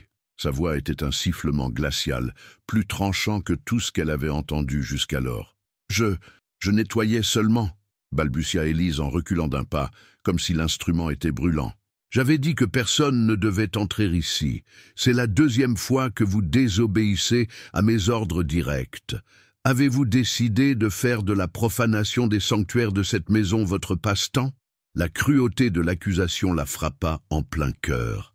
Les larmes lui montèrent aux yeux, mais elle les refoula, refusant de lui montrer à quel point il la blessait. « Je ne profane rien, Guillaume. J'honore. » Sa voix tremblait, mais elle était ferme. Une chose qui a été aimée ne devrait pas être condamnée à la poussière et à l'oubli. Elle devrait être chérie. Votre mère aurait-elle voulu que son piano reste muet pour l'éternité? Sa réplique le désarçonna. La colère dans ses yeux vacilla, laissant place à une douleur à vif. Il fit rouler son fauteuil plus près, s'arrêtant juste à côté de l'instrument. Son regard se posa sur la partition de Debussy, et une ombre de tristesse infinie voila ses traits. « C'était le dernier morceau qu'elle m'a appris. dit-il d'une voix étranglée. Elle est morte 2 jours plus tard. Il leva une main, ses doigts longs et fins planant au-dessus du clavier sans oser le toucher. C'était la main qui avait tenu la sienne pendant la valse. Mes doigts se souviennent, murmura-t-il, comme en écho à un souvenir lointain. Mais le reste de mon corps a tout fait pour oublier. Il y avait dans cette phrase une profondeur de sens qui dépassait la simple musique. Élise comprit qu'il ne parlait pas seulement de la mort de sa mère. Il parlait de l'accident, des 2 événements qui avaient brisé sa vie et l'avaient enfermée dans une double prison, celle de son fauteuil et celle de son chagrin. « Je ne peux plus jouer », ajouta-t-il, sa voix à peine un souffle. « J'ai tout perdu ce jour-là. La musique, mes jambes, tout. » Pour la première fois, il lui avouait l'étendue de sa perte. Il n'était pas seulement handicapé physiquement. Il était mutilé dans son âme, amputé de ce qui lui donnait de la joie. Élise se sentit submergée par une vague d'empathie si puissante qu'elle en eut le souffle coupé. Elle oublia sa peur, sa blessure, et posa doucement sa main sur son épaule. Il sursauta au contact, mais ne la repoussa pas. Il resta rigide, luttant contre l'émotion qui menaçait de le submerger. « Vous n'avez pas tout perdu », dit-elle doucement, sa voix n'étant qu'un murmure dans le silence de la pièce. « Vous êtes toujours là, Guillaume ». Il ne répondit pas. Il ferma les yeux, la mâchoire serrée, comme un homme au bord d'un précipice. Élise retira sa main et recula, lui redonnant son espace. Elle avait poussé la porte assez loin pour aujourd'hui. Elle quitta le salon de musique sur la pointe des pieds, le laissant seul face aux fantômes de son piano noir, à ses souvenirs et à la vérité douloureuse de ce qu'il croyait avoir irrévocablement perdu. L'onde de choc de la confrontation dans le salon de musique se propagea dans le silence des jours suivants. Le château semblait retenir son souffle. Guillaume et Élise évoluaient dans des orbites parallèles qui, désormais, se frôlaient constamment, générant une friction palpable, un mélange de gêne et d'attraction. Le mur de glace de Guillaume n'était pas reconstruit. Il était simplement fissuré de toutes parts, laissant entrevoir la vulnérabilité en dessous, mais il ne s'était pas encore effondré. Au repas, qu'ils recommencèrent à prendre ensemble dans un accord tacite, les silences étaient différents. Ils n'étaient plus vides, mais pleins, remplis des mots qui avaient été prononcés, des émotions qui avaient affleuré. Guillaume gardait les yeux rivés sur son assiette ou sur les pages d'un journal financier posé à côté de lui, mais Élise sentait qu'il n'en lisait pas une ligne. Il était conscient de sa présence à chaque instant, tout comme elle était consciente de la sienne. Élise, de son côté, voyait l'homme en face d'elle sous un jour entièrement nouveau. Ce n'était plus seulement le PDG froid et distant, ni le fils endeuillé. C'était un homme qui avait été brisé, un musicien qui ne pouvait plus jouer, un homme actif et passionné qui avait tout perdu, ou croyait l'avoir perdu, dans le fracas d'un accident. Sa douleur n'était pas une posture, c'était une amputation. Une vague de tendresse protectrice la submergea, remplaçant la pitié qu'elle avait pu ressentir au début. Elle voulait l'aider, non pas en le forçant à guérir, mais en lui montrant qu'il restait des choses à sauver, des choses belles et douces, même après le désastre. L'idée lui vint un matin en parlant avec Madame Dubois dans l'office. La gouvernante, depuis l'épisode du jardin, s'était ouverte à elle, partageant de temps à autre de petites anecdotes sur la vie du château avant. « Votre roseraie ressemble presque à ce qu'elle était du temps de Madame Hélène », lui confia la vieille femme, un rare sourire attendri aux lèvres. « Elle devait beaucoup aimer ce domaine, » dit Élise. « Aimer n'est pas le mot. Elle était ce domaine. Sa joie en était le cœur. Son rire dans les couloirs. Et l'odeur de ses madeleines au citron. Elle en faisait toutes les semaines. Elle disait que c'était sa façon de mettre un peu de soleil en bouteille pour les jours de pluie. Un déclic se fit dans l'esprit d'Élise. Une odeur, un goût. Parfois, le chemin vers un cœur barricadé ne passe pas par la porte principale, mais par une petite entrée dérobée d'essence. « Auriez-vous encore sa recette par hasard ?» demanda Élise, le cœur battant à sa propre audace. Le regard de Madame Dubois s'illumina d'une intelligence complice. Sans un mot, elle s'essuya les mains sur son tablier et la mena à une petite armoire dans son bureau. Elle en sortit un vieux carnet à la couverture en cuir élimé. Elle le feuilleta avec des doigts respectueux et s'arrêta sur une page à l'écriture fine et penchée. Les madeleines ensoleillées d'Hélène. L'après-midi même, Élise s'appropria la cuisine. C'était un territoire intimidant, immense et équipé d'appareils en acier inoxydable, digne d'un restaurant étoilé. Le chef cuisinier du domaine, un homme corpulent nommé Jean-Pierre, la regarda d'un air suspicieux. « Je peux vous aider, madame ? Je voudrais essayer de faire des madeleines, annonça-t-elle. L'homme haussa un sourcil, mais un regard de madame Dubois, qui passait par là, suffit à transformer sa suspicion en une coopération empressée. « Bien sûr, madame. Laissez-moi vous préparer les ingrédients. » Élise se retrouva bientôt seule, les manches retroussées, un tablier noué autour de la taille, devant un plan de travail en marbre couvert de bols, contenant des œufs, du sucre, de la farine, du beurre fondu et le zeste de citron fraîchement cueilli dans l'orangerie du domaine. Ses gestes étaient d'abord maladroits. Ses mains, si habiles avec la terre et les sécateurs, se sentaient gauches avec un fouet. Mais elle suivit la recette à la lettre, se concentrant sur chaque étape, chaque mesure, comme s'il s'agissait d'un rituel sacré. Elle mélangea, laissa reposer la pâte, beurra méticuleusement les moules en forme de coquillage. Bientôt, une odeur chaude, beurrée et citronnée se répandit dans la cuisine, puis dans les couloirs du rez-de-chaussée. C'était l'odeur du soleil, l'odeur d'un souvenir heureux. Quand les madeleines furent cuites, d'un doré parfait avec leurs petites bosses caractéristiques, elle les disposa sur une assiette en porcelaine fine. Elles étaient encore tièdes. Son cœur battait la chamade. C'était un geste si simple, si dérisoire peut-être. Et pourtant, il lui semblait que tout se jouait là-dessus. Elle prit l'assiette et se dirigea vers la bibliothèque. Il était là, comme chaque après-midi, absorbé par son travail. Il leva la tête en l'entendant approcher, une lueur d'interrogation dans les yeux, son visage se refermant déjà par réflexe. Puis son regard tomba sur l'assiette et son expression changea. La surprise fit place à une émotion complexe. Ses narines frémirent, captant le parfum familier qui flottait autour d'elle. Élise posa l'assiette sur le coin de son bureau, à côté d'une pile de dossiers. « J'ai pensé que, peut-être, vous aimeriez, » dit-elle simplement, sa voix un peu chancelante. Il la fixa longuement, comme s'il cherchait un motif caché. Puis, son regard s'adoucit. Très lentement, il tendit la main et prit une madeleine. Il l'examina un instant, la retourna entre ses doigts, puis la porta à ses lèvres et en prit une bouchée. Il ferma les yeux. Un spasme imperceptible contracta les muscles de sa mâchoire. Il ne dit rien pendant ce qui sembla à Élise une éternité. Elle retint sa respiration. Quand il rouvrit les yeux, ils étaient brillants. « C'est presque le même goût, » dit-il, la voix rauque. Il en prit une deuxième et la mangea en silence, le regard perdu dans les ombres de la bibliothèque. « Elle en faisait toujours quand j'avais réussi un examen à l'école de commerce, » dit-il doucement, parlant plus à lui-même qu'à elle, ou simplement quand le ciel était gris dehors, pour me forcer à faire une pause. Il regarda par la grande fenêtre. Dehors, il ne pleuvait pas. Le soleil de fin d'après-midi dorait les vignes. Il reporta son regard sur elle. Le ciel n'est pas gris aujourd'hui. C'était sa façon de lui dire qu'il comprenait son geste, qu'il savait que ce n'était pas seulement de la pâtisserie, mais un message. « Merci, Élise », ajouta-t-il. C'était la première fois qu'il la remerciait pour quelque chose qui n'était pas inscrit dans leur contrat. Elle hocha la tête, un petit sourire tremblant sur ses lèvres. Elle allait se retirer pour le laisser seul. Mais il l'arrêta. « Prenez-en une avec moi. »« S'il vous plaît ?» Surprise, elle obtempéra.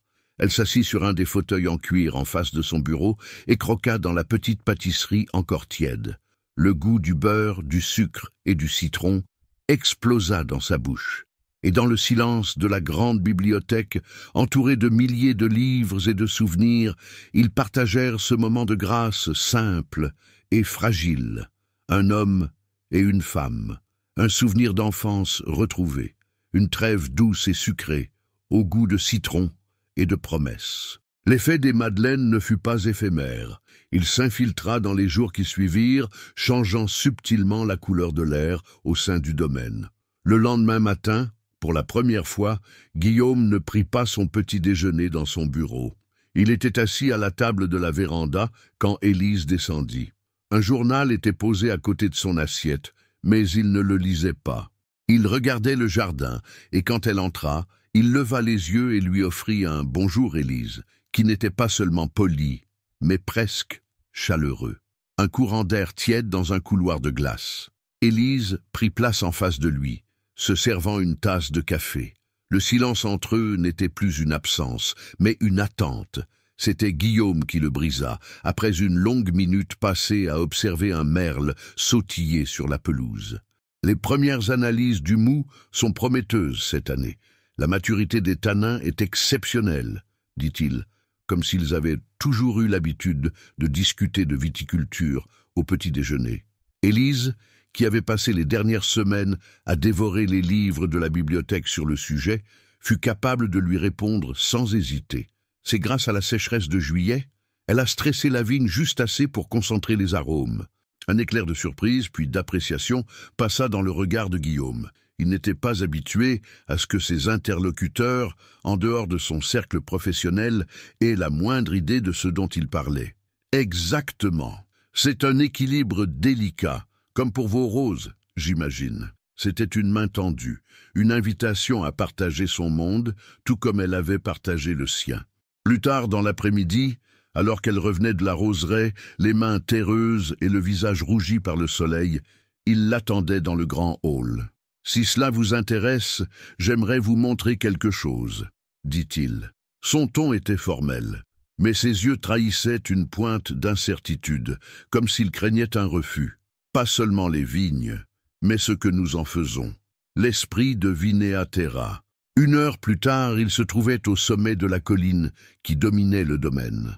Le fauteuil de Guillaume n'était pas le même. Celui-ci était plus robuste, équipé de roues crantées et d'un moteur électrique plus puissant, conçu pour les terrains accidentés. Une autre pièce de sa prison sur mesure, une merveille de technologie qui soulignait son isolement. Le vent léger faisait onduler l'océan de vigne sous la lumière dorée de fin de journée. L'odeur de la terre chaude et des feuilles de vigne montait jusqu'à eux.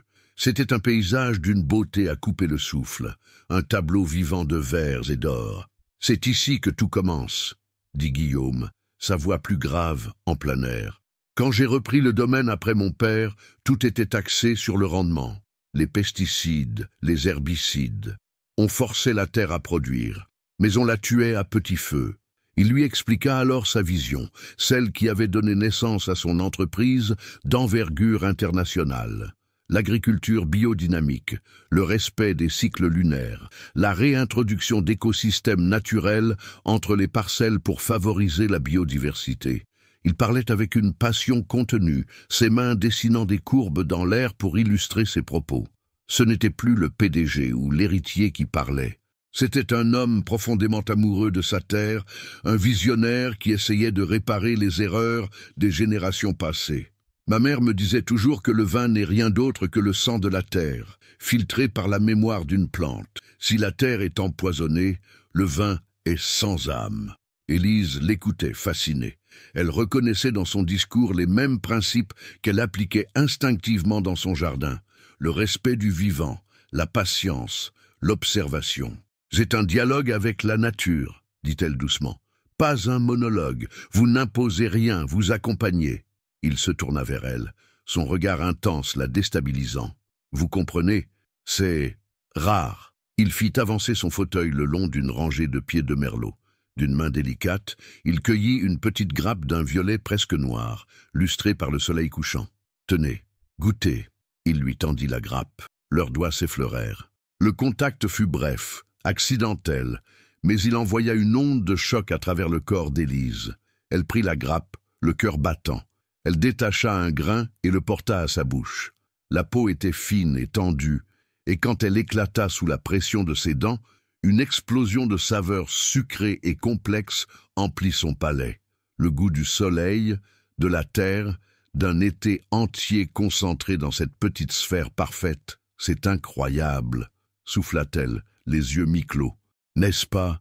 C'est le nectar des terres silencieuses, » dit-il, citant un poète qu'elle avait découvert dans sa bibliothèque. Ils restèrent là un long moment, sans parler, partageant la grappe de raisin en silence, tandis que le soleil déclinait. peignant le ciel de couleurs flamboyantes. La lumière rasante allongeait les ombres et donnait au visage de Guillaume une douceur qu'elle ne lui avait jamais vue. Ses traits perdaient leur dureté, sa bouche semblait moins sévère. Pour la première fois, Élise ne vit plus la chaise, ne vit plus la fortune, ne vit plus le nom de la croix. Elle vit l'homme, et elle se sentit envahie par un sentiment aussi terrifiant que merveilleux, un sentiment pour lequel elle n'avait aucun mot, parce qu'elle ne l'avait jamais connu. Sur le chemin du retour, le silence était revenu, mais c'était un silence confortable, tissé de compréhension mutuelle. Quand ils arrivèrent devant le perron, Guillaume arrêta son fauteuil. « Élise !» commença-t-il, puis il s'interrompit, comme s'il cherchait des mots qu'il ne trouvait pas. « Merci d'avoir écouté. C'est moi qui vous remercie, » répondit-elle. « Je n'ai jamais vu personne parler de son travail avec autant de vie. » Le mot « vie » resta suspendu entre eux, plein d'ironie et de vérité. Un sourire mélancolique effleura les lèvres de Guillaume. Il hocha la tête et entra dans le château sans un autre mot. Cette nuit-là, Élise eut du mal à trouver le sommeil. Allongée dans le noir, elle sentait encore le goût du raisin sur ses lèvres et le contact fugace de ses doigts contre les siens. L'homme qu'elle avait épousé par contrat se révélait être une toute autre personne. Un homme de passion, de principe, un homme meurtri mais dont l'âme n'était pas morte. Elle fit tourner l'alliance à son doigt. L'anneau froid ne symbolisait plus seulement une transaction. Il commençait à symboliser un lien qu'elle n'avait ni prévu ni désiré, mais qui s'enroulait autour de son cœur avec la force tenace d'une vigne. Et cela lui faisait peur, car elle commençait à aimer un homme construit sur un secret, un homme dont elle ne connaissait pas la part la plus sombre, la vérité qu'il cachait au monde, et surtout à elle. L'intimité née au cœur des vignes tissa une nouvelle toile dans le quotidien du domaine. Le château semblait avoir exhalé un long soupir de soulagement. Il y avait une légèreté dans l'air, le fantôme du rire d'Hélène Delacroix semblait presque revenu flotter dans les couloirs. Élise et Guillaume n'étaient plus deux étrangers cohabitant sous le même toit. Ils étaient devenus des compagnons. Leur conversation, autrefois limitée à des formalités ou à des sujets neutres, s'aventurait désormais sur des terrains plus personnels. Il lui parlait de ses projets pour Vinea Terra, de ses frustrations face à un conseil d'administration frileux. Elle lui racontait des bribes de sa vie à Lunel, la quiétude de sa boutique de fleurs, les manies de sa tante Hélène. Un soir, alors qu'ils étaient tous les deux dans la bibliothèque, Élise lisant dans un fauteuil et lui travaillant à son bureau, elle leva les yeux et le vit qui la regardait par-dessus son ordinateur. Son expression n'était pas celle du travailleur concentré. C'était un regard doux, presque rêveur. « À quoi pensez-vous » demanda-t-elle, surprise par sa propre audace. Il sembla sortir d'une transe. Un léger rose monta à ses joues, ce qui était si inattendu chez cet homme, habituellement si maître de lui, qu'Élise en resta bouche bée. « Je pensais que cette pièce n'avait pas été aussi vivante depuis des années. Vous lui avez rendu sa lumière. » La simplicité du compliment la toucha plus que n'importe quel grand discours. « Ce sont les livres, » dit-elle pour se donner une contenance. « Ils aiment avoir de la compagnie. »« Non, » répondit-il doucement. « C'est vous. » Cette nouvelle proximité la remplissait d'une joie tremblante, mais la plongeait aussi dans une confusion grandissante. Ses sentiments pour Guillaume devenaient profonds, indéniables. Ce n'était plus de la sympathie ni de l'amitié. C'était autre chose, de plus puissant et de plus dangereux. Dangereux, car elle sentait qu'un gouffre restait entre eux. Une partie de lui restait verrouillée, un secret bien gardé dont elle n'avait pas la clé. L'accident, son handicap. Il ne l'évoquait jamais directement, sauf lors de sa confession dans le salon de musique. C'était le sujet tabou, l'éléphant invisible dans chaque pièce où il se trouvait. Et plus Élise le voyait, plus des détails troublants la frappaient. Elle remarqua la force insoupçonnée de ses bras et de son torse quand il se transférait de son fauteuil à un siège. Elle surprit l'éclair de frustration dans ses yeux quand un objet tombait par terre. Une frustration qui semblait plus dirigée contre lui-même, comme s'il s'interdisait de le ramasser plutôt que contre son incapacité à le faire. Parfois, Elle le voyait la nuit par la fenêtre, se promener sur la terrasse dans son fauteuil motorisé, son visage tourmenté dans la lumière de la lune. Il semblait mener une bataille intérieure dont elle ne comprenait ni les tenants ni les aboutissants. Un après-midi, alors qu'elle rangeait de vieux documents dans le bureau d'Hélène qu'on avait transformé en boudoir, elle tomba sur une boîte en bois de santal. À l'intérieur, des lettres, des coupures de presse, des photos, des reliques de la vie d'avant.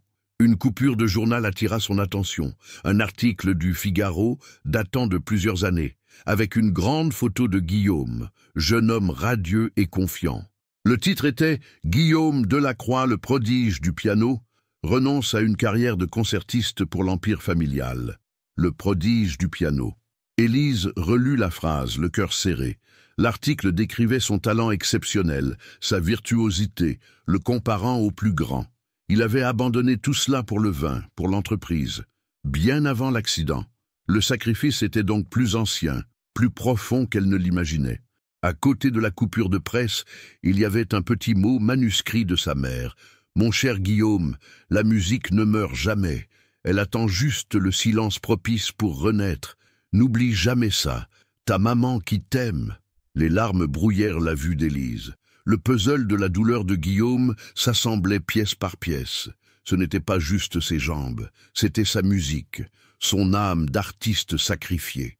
Le soir venu, animée d'une détermination nouvelle, elle alla le trouver, non pas dans la bibliothèque, mais dans son bureau personnel, une pièce où elle n'était jamais entrée.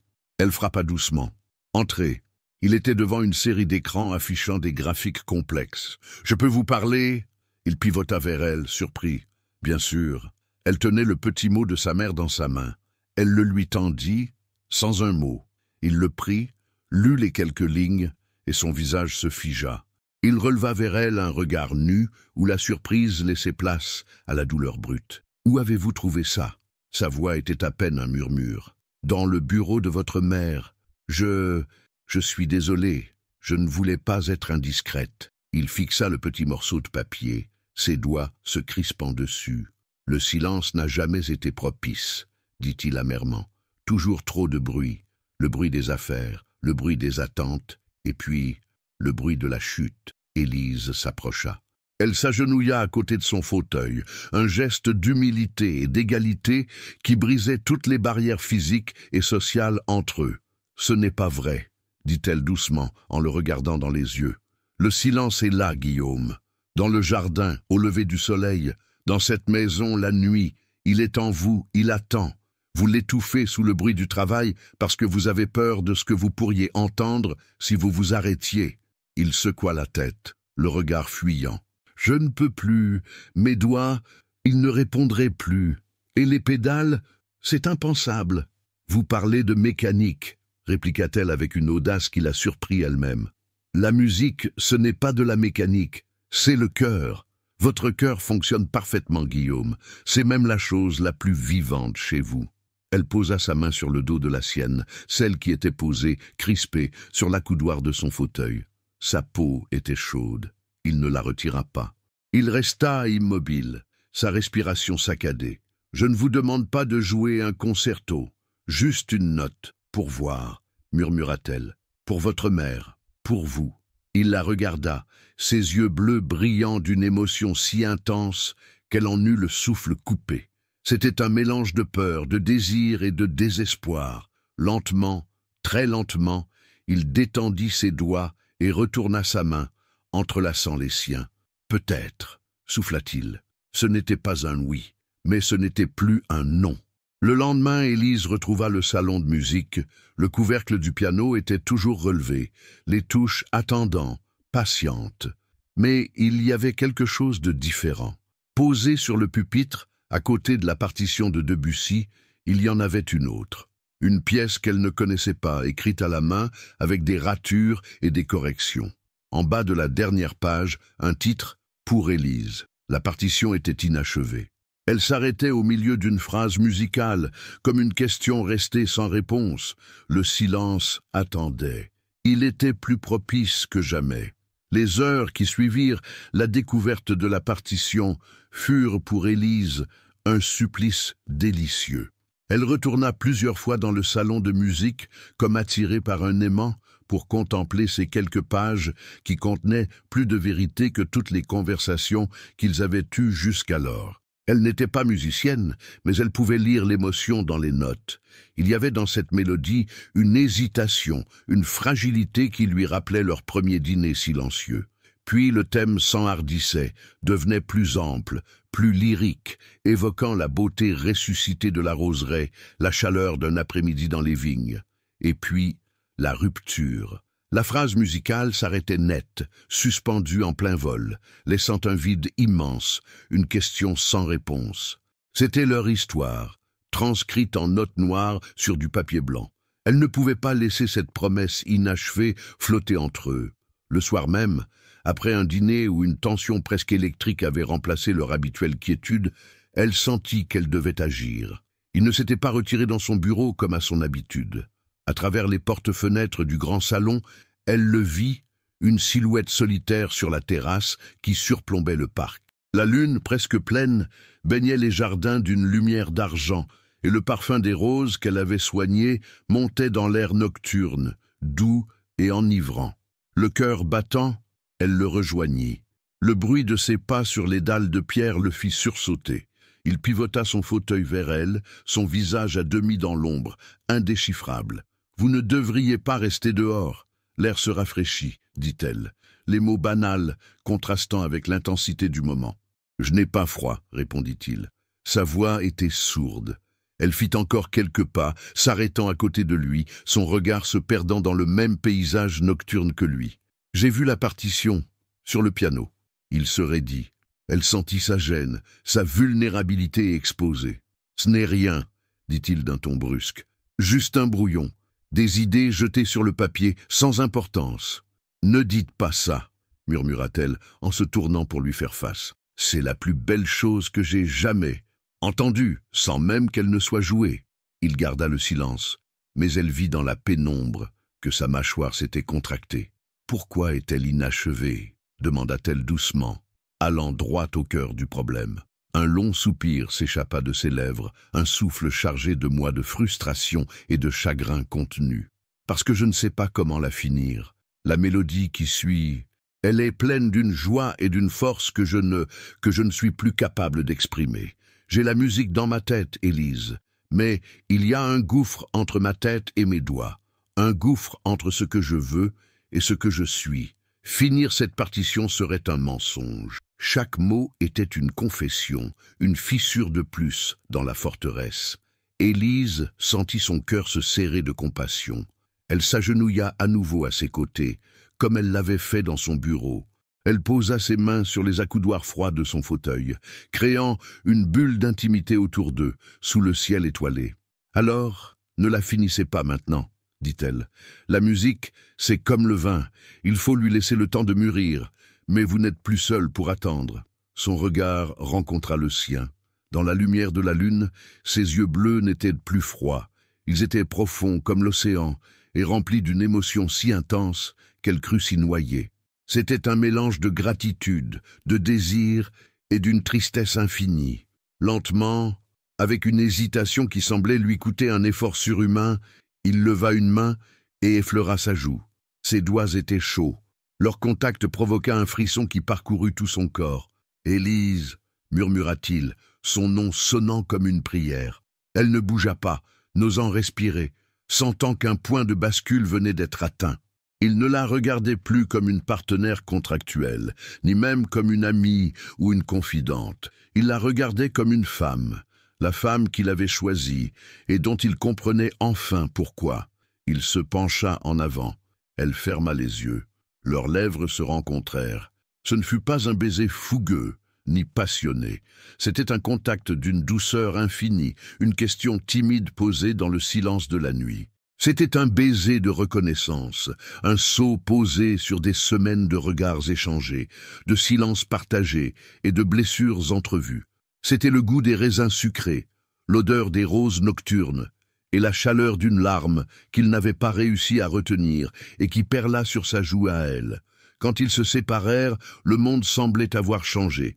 L'air était plus léger, les étoiles plus brillantes. Il la regardait, les yeux brillants, comme s'il venait de s'éveiller d'un long rêve. « Tout est de votre faute, dit-il, un fantôme de sourire jouant sur ses lèvres. Vous êtes arrivé ici avec vos mains terreuses et votre obstination, et vous avez tout mis en désordre. Mes certitudes, mes défenses, mon silence. C'était un très beau silence, répondit-elle, un sourire tremblant sur ses lèvres à elle. Non, dit-il sérieusement, son pouce caressant sa joue. C'était un mensonge, le plus grand de tous. Il redevint grave, presque solennel. Le bonheur fugace qui venait de naître en Élise fut remplacé par une vague d'appréhension. « Il y a une chose que vous devez encore savoir, » continua-t-il, sa voix basse et tendue. « La vérité, pas celle de ma mère ou de la musique, la vérité sur moi, sur cet accident, sur tout. » Il retira sa main et recula légèrement son fauteuil, recréant une distance. Le moment de grâce était terminé. « Tout ce que je vous ai demandé, c'était d'être ma femme, par contrat, par convenance. Je n'avais pas prévu ça, dit-il en faisant un vague geste qui les englobait tous les deux. Vous méritez la vérité, et vous l'aurez. Il leva les yeux vers la lune, puis la regarda de nouveau, son regard chargé d'une résolution douloureuse. C'est notre nuit de noces, après tout. Tout vous sera révélé, ce soir, dans ma chambre. Rejoignez-moi dans 1 heure.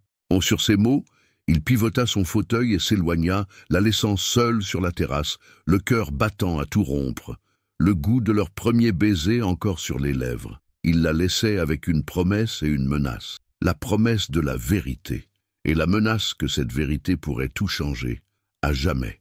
L'heure qui suivit fut à la fois la plus longue et la plus courte de la vie d'Élise. Elle resta longtemps sur la terrasse, le froid de la pierre s'insinuant à travers ses vêtements, comme pour la ramener à la réalité.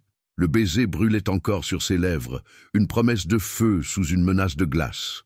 La vérité. Quel secret pouvait être si terrible qu'il ait nécessité des mois de silence et de distance? Qu'est-ce qu'un homme comme lui pouvait cacher de si lourd? Chaque hypothèse qui traversait son esprit était plus sombre que la précédente, mais aucune ne semblait correspondre à l'homme qu'elle avait appris à connaître, cet être complexe, fait de chagrin, de passion et d'une surprenante douceur. Le temps s'écoula. Les lumières du domaine s'éteignirent une à une. Le château s'endormit. Seule une fenêtre restait allumée, celle de la chambre de Guillaume, un rectangle d'or solitaire dans la façade massive et obscure. C'était un phare, une invitation, une convocation. Prenant une profonde inspiration, elle rentra. Elle traversa les salons silencieux et monta l'escalier monumental, ses pas étouffés par l'épais tapis. Le couloir menant à l'aile privée de Guillaume était long et semblait s'étirer à l'infini. Chaque tableau ancestral sur les murs semblait la dévisager, chaque craquement du parquet ancien sonnait comme un avertissement. Elle se sentait comme une héroïne de conte de fées s'approchant de la tour interdite. Chaque pas la rapprochait d'une vérité qui pouvait tout aussi bien les souder que les anéantir. Devant la double porte en chêne de sa chambre, elle hésita. Sa main, levée pour frapper, tremblait. Elle n'eut pas besoin de le faire. La porte s'ouvrit de l'intérieur, dans un silence presque total. Il l'attendait. La chambre était à son image, vaste, sobre, d'une élégance masculine. Un immense lit trônait au centre, mais les draps étaient intacts. Les murs étaient couverts de bibliothèques remplies de livres de philosophie et de stratégie. Près de la grande fenêtre qui offrait la même vue que la terrasse, un télescope était pointé vers le ciel étoilé. Guillaume était là, près de cette fenêtre, dans son fauteuil roulant. Il portait une simple chemise de lin blanc, les manches retroussées, révélant la force de ses avant-bras. Il la regarda entrer, son visage grave, ses yeux d'un bleu insondable, dans la lumière tamisée de la seule lampe allumée. Elle referma la porte derrière elle, le déclic du peine scellant leur tête-à-tête avec le monde. « Approchez, Élise, » dit-il, sa voix calme cachant mal une tension extrême. Elle obéit, traversant le tapis épais jusqu'à se trouver à quelques pas de lui. La pièce était imprégnée de son odeur, un mélange subtil de cèdre, de cuir et de papier ancien. « J'ai bâti ma vie sur un mensonge, » commença-t-il, son regard ne quittant pas le sien. Ce mariage en était la pierre angulaire, une union de convenance, destinée à me protéger. Il fit une pause, comme s'il rassemblait tout son courage. Mais le plus grand mensonge n'était pas le contrat, c'était ceci. Puis, il fit une chose qui défia toutes les lois de l'univers qu'elle avait bâti autour de lui. Lentement, avec une fluidité délibérée qui n'avait rien d'un miracle, mais tout d'un secret longuement gardé, Guillaume Delacroix posa ses mains sur les accoudoirs de son fauteuil, poussa sur ses bras et se leva. Il se mit debout devant elle, grand, droit, parfaitement stable sur ses deux jambes. Le souffle d'Élise se coupa dans sa gorge. Un cri muet resta prisonnier de ses poumons. Elle recula d'un pas, sa main se portant à sa bouche, ses yeux écarquillés par un mélange de stupeur, d'incrédulité et d'une première vague de trahison glaciale. L'accident de parapente était réel, dit-il rapidement, comme pour devancer l'accusation dans ses yeux. Très grave, mes jambes ont été touchées, j'ai passé des mois sans pouvoir bouger, des mois de rééducation atroce. La paralysie a été temporaire, mais le monde ne l'a jamais su. Quand j'ai recommencé à marcher, dans le plus grand secret, j'ai vu. J'ai vu la pitié dans les yeux de mes amis, la convoitise dans ceux de mes rivaux au conseil d'administration qui me croyaient affaibli, fini. J'ai vu les femmes qui ne voyaient que la fortune, prêtes à jouer les gardes-malades dévoués pour un homme brisé. Alors, j'ai choisi de rester dans ce fauteuil. C'est devenu mon bouclier, ma forteresse, mon test. Il me permettait de voir la véritable nature des gens. Le choc laissa place à une compréhension fulgurante. Ce n'était pas de la faiblesse, c'était une stratégie, une défense cruelle, mais brillante. Et moi, réussit-elle à articuler, sa voix brisée, j'étais quoi dans ce test? Il fit un pas vers elle. Un pas, un simple mouvement qui anéantissait des mois de certitude. Vous étiez la pièce maîtresse, avoua-t-il, une douleur sincère dans la voix. Je me suis souvenu de vous, de la fille silencieuse et intègre des étés de mon enfance. Je vous ai choisi, Élise, pour votre discrétion, votre apparente simplicité. Je pensais que vous seriez la pierre la plus solide de mon rempart, une épouse au-dessus de tout soupçon, qui n'exigerait rien, qui ne chercherait pas à percer l'armure, une façade parfaite. Il fit encore un pas. Il n'était plus qu'à un bras d'elle. Il la dominait de toute sa hauteur. Et pourtant, Élise ne l'avait jamais vue aussi vulnérable. « Mais vous avez tout ruiné, » continua-t-il, et il y avait une nuance d'émerveillement dans son ton. « Vous n'avez pas joué le rôle. Vous avez ignoré les murs. Vous avez fait refleurir des jardins morts. Vous avez réveillé les fantômes de la musique. Vous avez rempli cette maison de l'odeur des madeleines de mon enfance. Et le pire, vous n'avez jamais regardé le fauteuil. Jamais. Vous me regardiez, moi. » Il tendit la main, sans la toucher, comme s'il avait peur qu'elle ne se brise. Vous m'avez vu comme un homme, pas comme une fortune, pas comme un infirme, et ça m'a brisé. Ça a brisé ma forteresse de l'intérieur. Mon mensonge est devenu ma prison, m'empêchant d'aller vers la seule personne que je voulais voir, la seule personne qui me voyait vraiment. Les larmes qu'Élise avait retenues se mirent à couler, silencieuses. Ce n'étaient pas des larmes de trahison, mais de pure, d'accablante émotion. Elle ne vit plus le menteur. Elle vit l'homme qui avait eu si peur du monde, qu'il avait préféré s'emprisonner plutôt que de risquer d'être blessé à nouveau. Elle fit le dernier pas qui les séparait et posa sa main sur son cœur, sentant ses battements puissants et réguliers sous sa paume. Il frissonna à son contact. « Guillaume !» Il la coupa en posant délicatement ses deux mains sur son visage, ses pouces essuyant ses larmes. Son contact était différent maintenant, non plus hésitant, mais sûr, adorant. « Cette nuit est à nous, Élise, » murmura-t-il, son front contre le sien. « Plus de fauteuil, plus de mensonges, juste toi et moi. » Il se pencha et l'embrassa. Cette fois, le baiser ne fut pas timide, il fut profond, passionné, une libération de mois de désirs refoulés, de sentiments tus. Il la souleva dans ses bras, avec une facilité qui la stupéfia, et la porta jusqu'au lit. Pour la première fois de sa vie, quand un homme la toucha, Élise ne se sentit ni jugée, ni inadéquate, ni la fille moche de Lunel. Le regard de Guillaume, la façon dont ses mains exploraient son corps, la tendresse infinie dans ses gestes, Tout lui disait qu'elle était belle, qu'elle était désirée, qu'elle était essentielle. Cette nuit-là, il ne la posséda pas par formalité ou par contrat. Il l'aima. Il l'aima pour la femme qu'elle était, celle qui avait vu l'homme derrière la forteresse et qui, par la simple force de sa bienveillance, lui avait rendu la liberté de se tenir, enfin, debout.